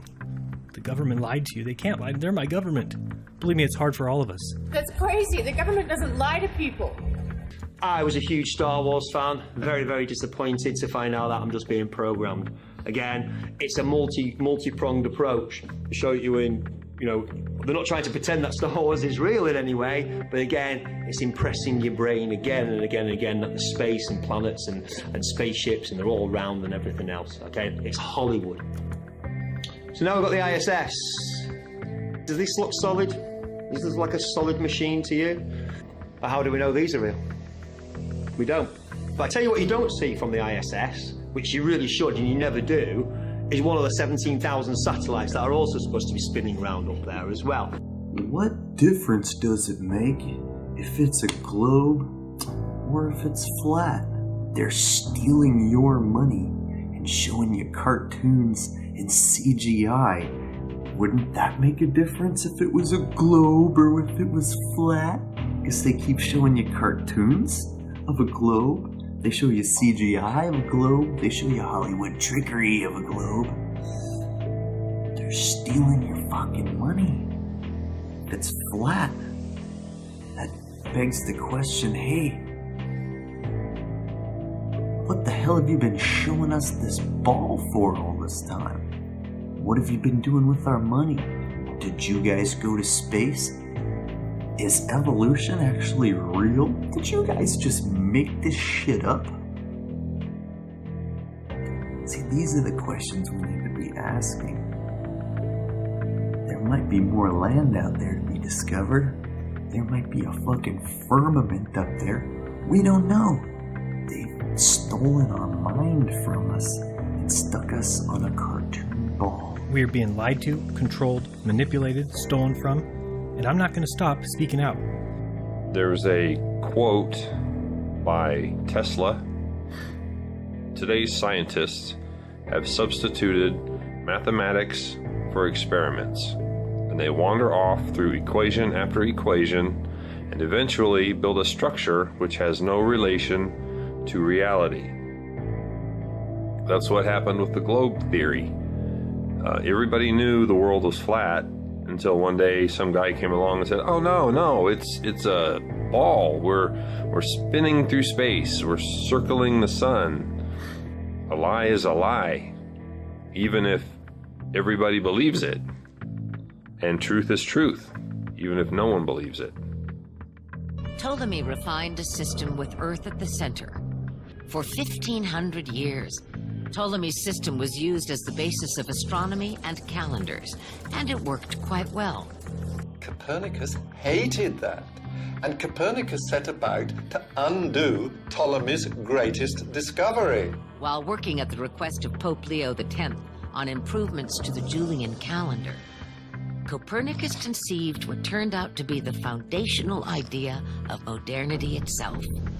The idea that the Earth moved. Not all were persuaded by Copernicus, however.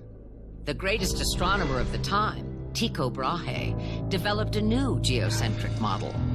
The Earth occupies the center, the planets orbit the sun, and the sun orbits the Earth. They basically stole our minds and enslaved us by showing us a picture of a ball. Said, here's what you live on, it's a ball. And then they show us a different picture of a ball. Here's a different picture of a ball. And everyone's just like, yeah, that's the same place. It doesn't matter if the colors of the continents change. It doesn't matter if the color of the oceans change. It doesn't matter if the continents change sizes, change locations. Tycho hired a young assistant named Johannes Kepler in 1600. Kepler, working on his own development of the Copernican system, needed Tycho's observations, but Tycho refused to part with them. When Tycho died suddenly and mysteriously in 1601, Kepler took charge of Tycho's observations and used them to develop his own system. In Kepler's system, the sun is in the center, while the planets move on ellipses, non-uniformly. The ellipse, with its two foci, allows us to see that Ptolemy's epicycles and equant were actually a brilliant attempt to express non-uniform motion centuries before Kepler. Indeed, once the concept of non-uniform motion is introduced, all of these systems can be shown to be geometrically identical. Copernicus was the main guy who started off the revolution. His book on the revolutions of the celestial spheres changed, thousands of years of thinking about the Earth being completely still, as you can experience it for yourself every single day of your life, and obviously the bodies move in the heavens above us. That's what your senses experience. Copernicus changed all that around, but he didn't use any science. There's no science in his book. He got his ideas from the Hermetica, from Hermes Trismegistus. And it basically says how the sun sits enthroned in the middle of the solar system, and we all orbit around it. What's that sound like to you? That sounds like sun worship. It sounds like sun cult to me.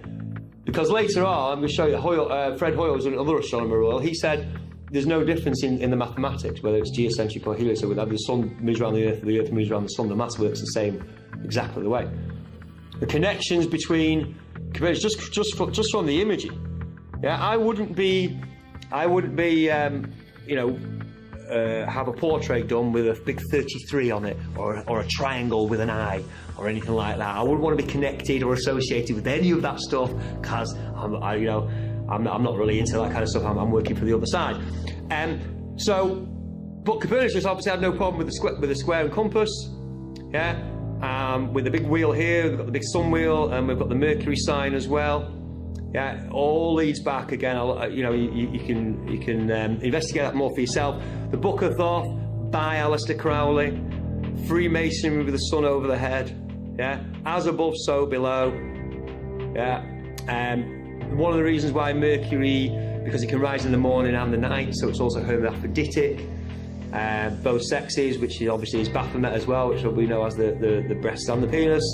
It goes on and on and on. It's all about cult sun worship. You can trace it back to Babylon. You can see all the different gods going through it, but there is no science to Copernicus's on the revolutions of the spheres.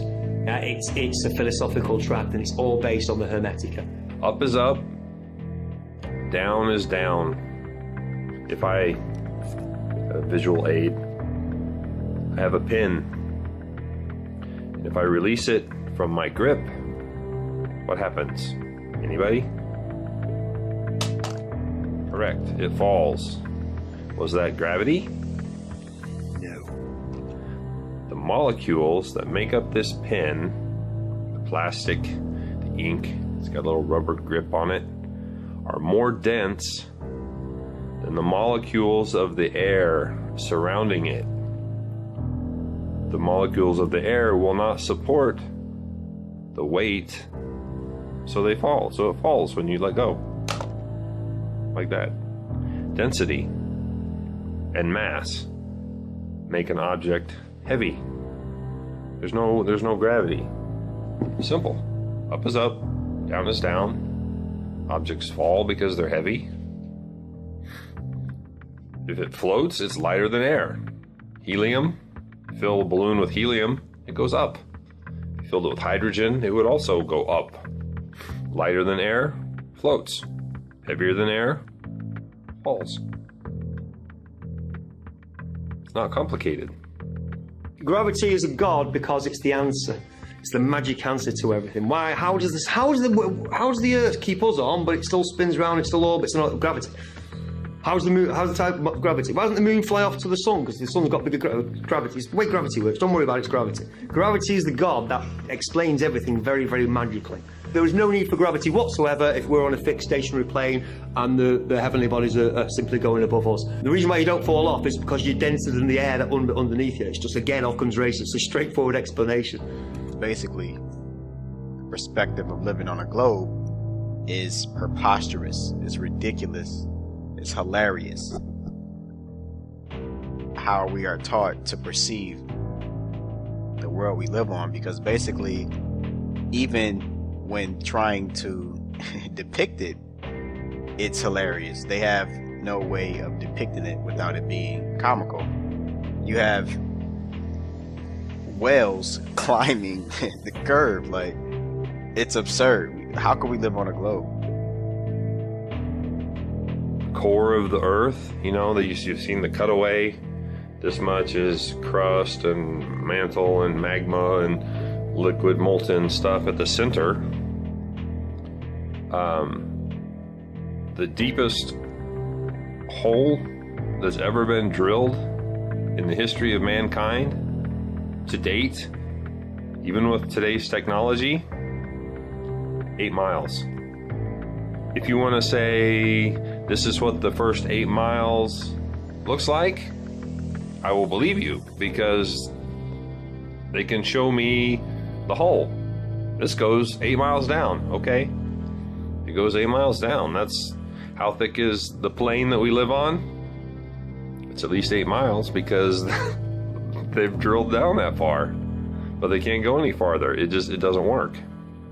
So it's speculation. With a sphere of 4,000 miles radius being spun round once every 24 hours, a little bit of calculations will show that that person there is being spun round at about 1,000 miles an hour, and it doesn't know it? I mean, this is obvious nonsense. The stage was set for one of the most important events in the history of physics, the Michelson-Morley experiment. The experiment failed to detect the Earth moving in or against the ether. The problem was serious. Although various solutions were advanced, in the end, science was faced with a choice. Either discard the ether or admit that the Earth wasn't orbiting the sun. It was Albert Einstein who came up with the solution, which now forms the basis of our physics, and which we call the theory of relativity. Einstein eliminated the ether as the cause and said that it was simply a principle of nature, that when objects move through empty space, they contract in length, they decrease in the time traveled, and their mass increases, all by the same proportion. Hence, in order to maintain the Copernican principle, the length, time, and mass of moving objects were altered. And this is the essence of Einstein's special theory of relativity. All of physics collapses with that experiment. Foucault's pendulums do not uniformly swing in any one direction. Sometimes they rotate clockwise, and sometimes counterclockwise. Sometimes they fail to rotate, and sometimes they rotate far too much.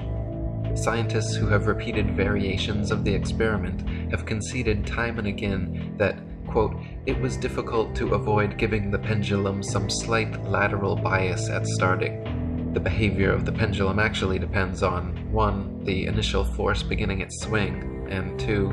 The ball and socket joint used, which most readily facilitates circular motion over any other. The supposed rotation of the Earth is completely inconsequential and irrelevant to the pendulum's swing. If the alleged constant rotation of the Earth affected pendulums in any way, then there should be no need to manually start pendulums in motion. If Earth's diurnal rotation caused the 360-degree uniform rotation of pendulums, then there should not exist a stationary pendulum anywhere on Earth.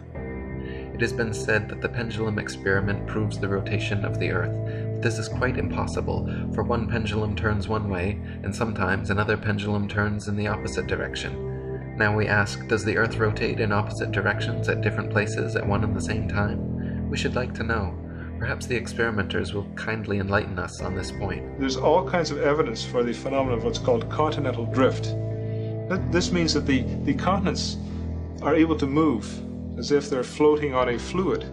Now, if the Earth is spherical, if it's spinning, anybody knows that if this is spinning very, very, very fast like that the continents should all be located at the equator, because centrifugal force would move the continents from the poles to the middle.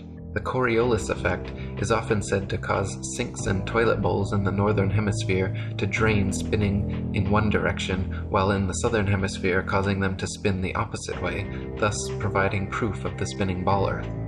Once again, however, just like Foucault's pendulums spinning either which way, sinks and toilets in the northern and southern hemisphere do not constantly spin in any one direction. Sinks and toilets in the very same household are often found to spin in opposite directions, depending entirely upon the shape of the basin and the angle of the water's entry, not the supposed rotation of the Earth.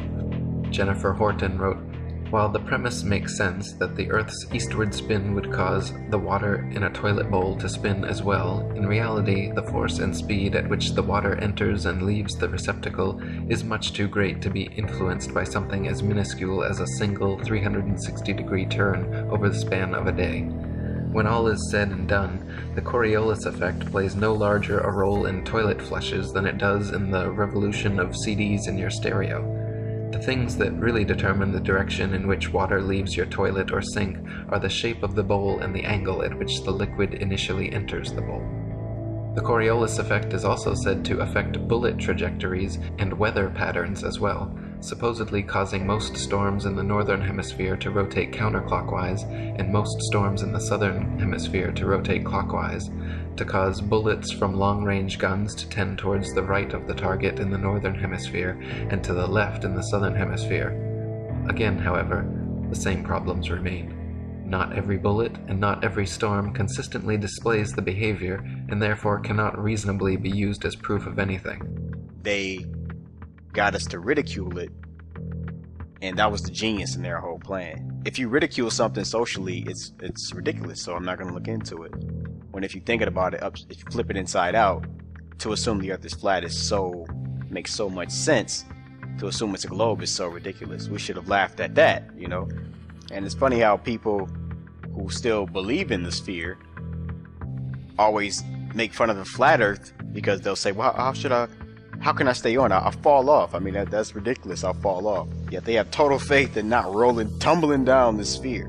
For some reason, this appears safe to them. You know, it's like, no, wouldn't a level surface appear more sensible and safe if you really think about it?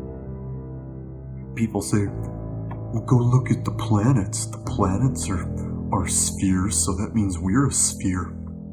No, whip out a telescope. I've got one. Whip out your telescope and look at Mars. It's a dot of light. It's an orange dot. And then when you look at a NASA image, it's this desert world with canyons and ice and craters and shit. But when you look at it through an amateur telescope, like a good amateur telescope, not one from fucking Walmart, like a good one, it's an orange dot. It's not a desert world with canyons and shit that they went to. There's no rover on Mars.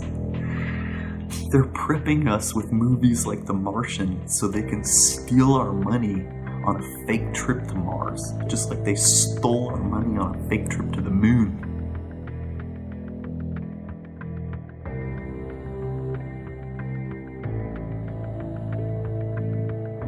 Behold, the mysterious floating orb. Ooh! Ah! Ooh! Ah! Soup's on. You don't need all the complex theories and math. The sun isn't 93 million miles away. It's much closer, and much smaller. Oh, it's 400 times bigger than the moon. but it's also 400 times farther away, so it appears to be the same size. The sun and moon are the same size, and they're not as far as they say they are. They circle above the plane that we live on, the flat plane. They circle. The sun shines down like a spotlight. It's around 24 hours. The same phenomenon Eratosthenes measured could be explained by a flat Earth if the sun were only a few thousand miles away and 32 miles across. The math would work out the same. Once you realize what's going on, you're on a flat plane, you can see the sun. It's like it moves towards you, passes overhead, and moves away from you. It's perspective, the distance, it moves that direction until it reaches the vanishing point, the point of convergence on the horizon, where you can no longer see its light. This is a really, really good video to watch. It's called The Amazing Flight of a Balloon to the Edge of Space. And if you watch it, you will see, because those are clouds there. This isn't the ocean. This is clouds. And what have we got here?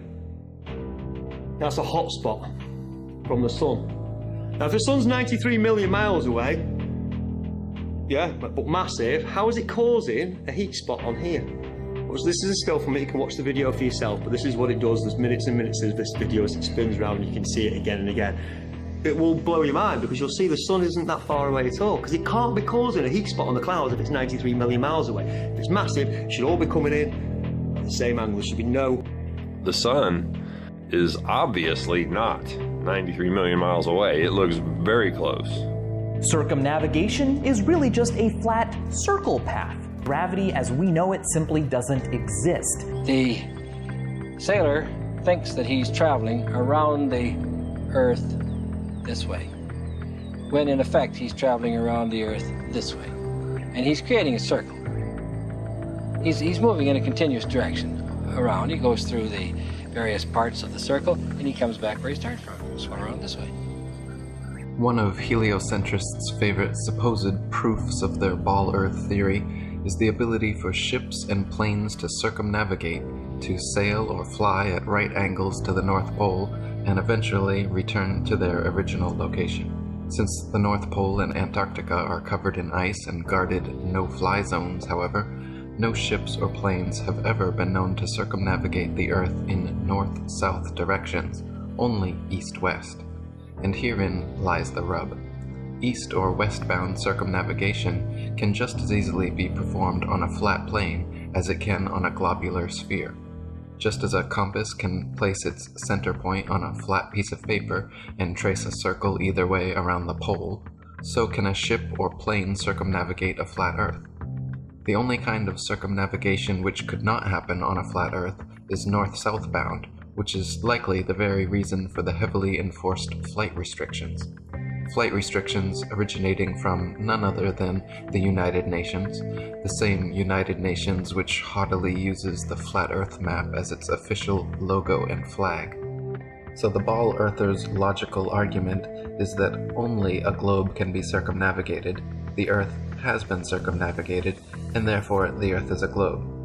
This is indeed a logical modus ponens statement, but the conclusion is rendered invalid because the first premise, that only a globe can be circumnavigated, is categorically false. There is no curve, man. You went up on top of your house and saw the curvature. You went on a plane and saw the curve. No, you didn't. There is no curvature. You know how I know? I tried to debunk the flat Earth and I failed. That's how most of us get started. We try to debunk the flat Earth and we fail. There's no evidence for curvature when you use your own senses and your own observations. Cross Lake Michigan, from St. Joseph to Chicago, is 60 miles. Over 60 miles, anything under 2,400 feet should not be seen. This is a visual of how that works. See the blue, obviously the green line is you're straight out. If you were looking straight out, obviously the Earth's supposed to curve, so the blue line is where it curves. Anything beyond the blue line should not be seen. Sears Tower is only 450 feet high. It's the highest, obviously, building in Chicago. It's giving you the heights of some of the rest of the buildings there. And there's quite a famous picture, a guy called Joshua Nowicki. of Chicago from 60 miles away, we shouldn't be able to see any of it. It should be all behind 2,400 feet of curve. Yeah? Now people say, but you can't see the bottom of the, you know, it's proven that the Earth's curved, because you can't see the bottom of it. But you can't see the bottom of it because seas and lakes, they wave. They go up and down, they're not completely, I mean obviously if it's completely flat and completely clear, then you'll see a lot more of it. But this actually proves that the picture wasn't taken from very high above sea level.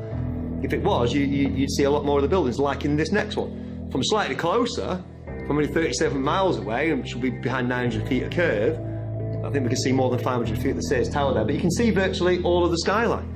Because obviously it's a clearer day, it's a little bit brighter, and obviously the waves aren't as choppy. Here's the opposite. There's 36 miles of waves in between. Why would we see the whole thing? But we can still see far more of it. It should be 840 feet a drop. We shouldn't be able to see. We should be able to see less than the top half of those. We go on to a different city, Toronto, across Lake Ontario, a place called Grimsby.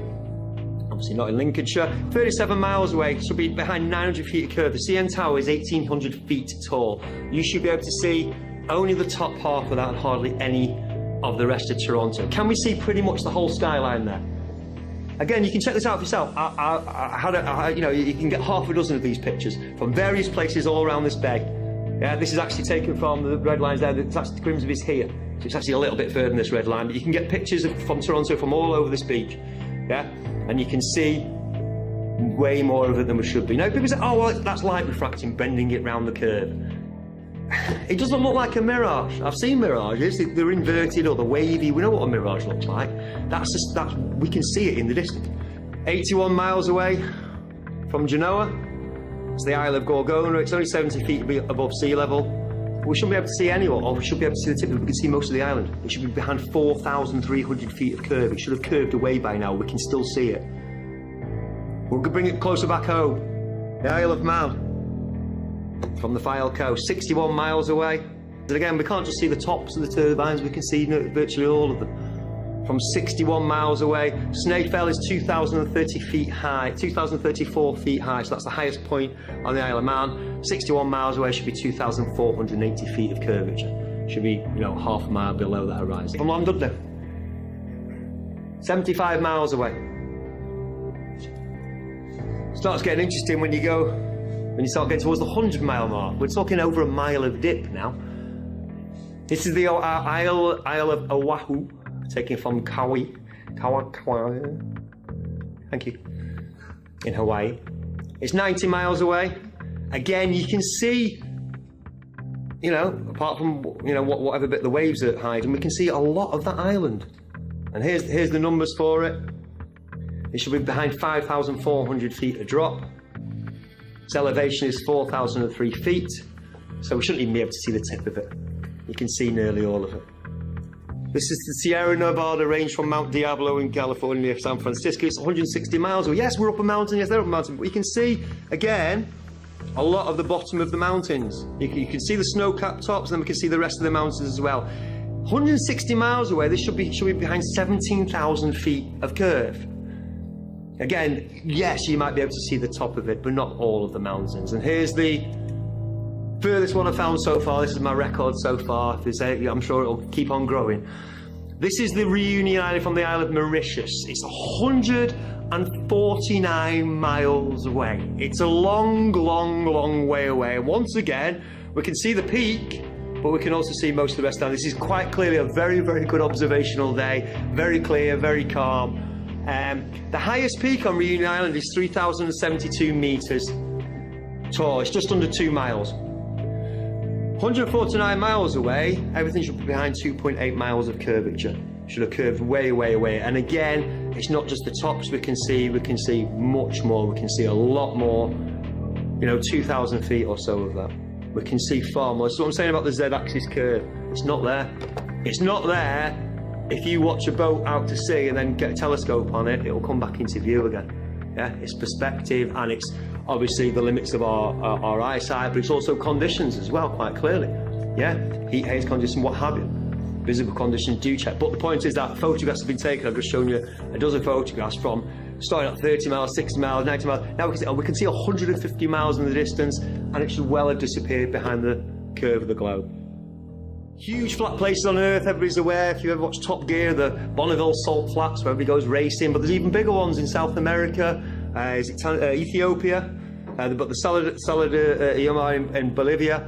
They're going for 4,000 square, they go for hundreds of thousands of square miles. Big flat places on Earth. Famously, flatter than a pancake. The evidence is all around us. The Earth is flat, and that is that. Don't overthink this thing. It's not necessary. Primary knowledge or secondary knowledge? You're going to use your own senses, your own observances, your own experiments, hopefully, or you're going to believe what you've been told just because that's what everybody believes. It's not this overly covert, like, psyop. Like, what would be the point of that? To discredit the truth movement?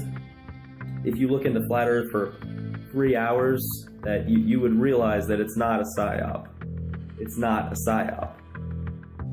A psyop of that magnitude that would ultimately bring the truth movement to its... Do you really think the truth movement is going to be brought to its knees anytime soon, given all the information? The same as with Flat Earth.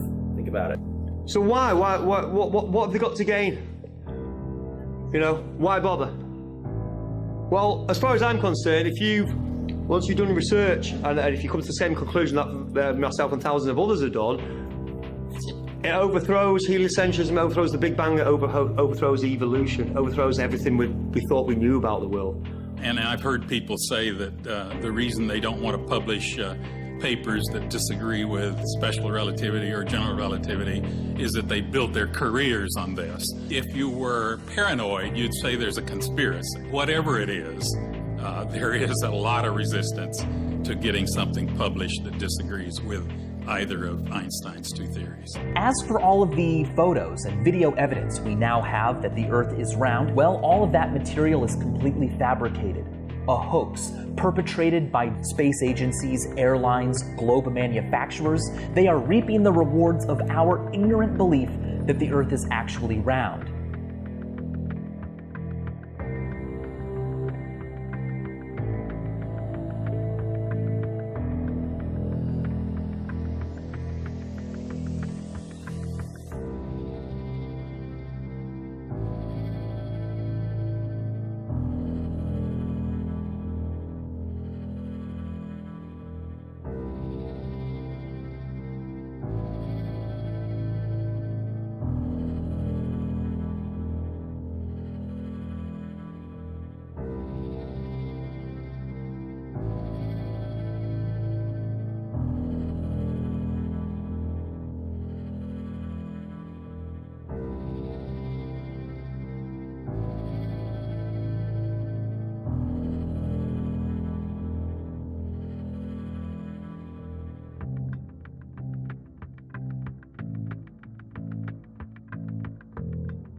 stupid rumor.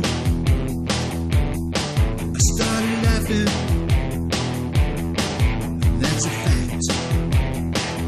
I knew for certain that I would disprove it.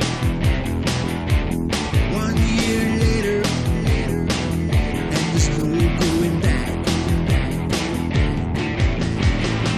Researching, I'm racking my brain.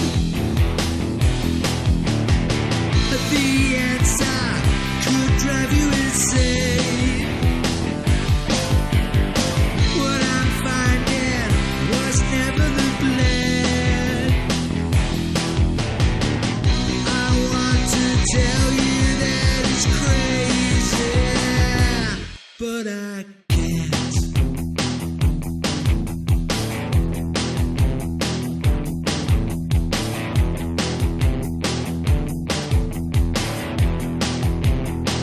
So here's the story, and it's true, a true story.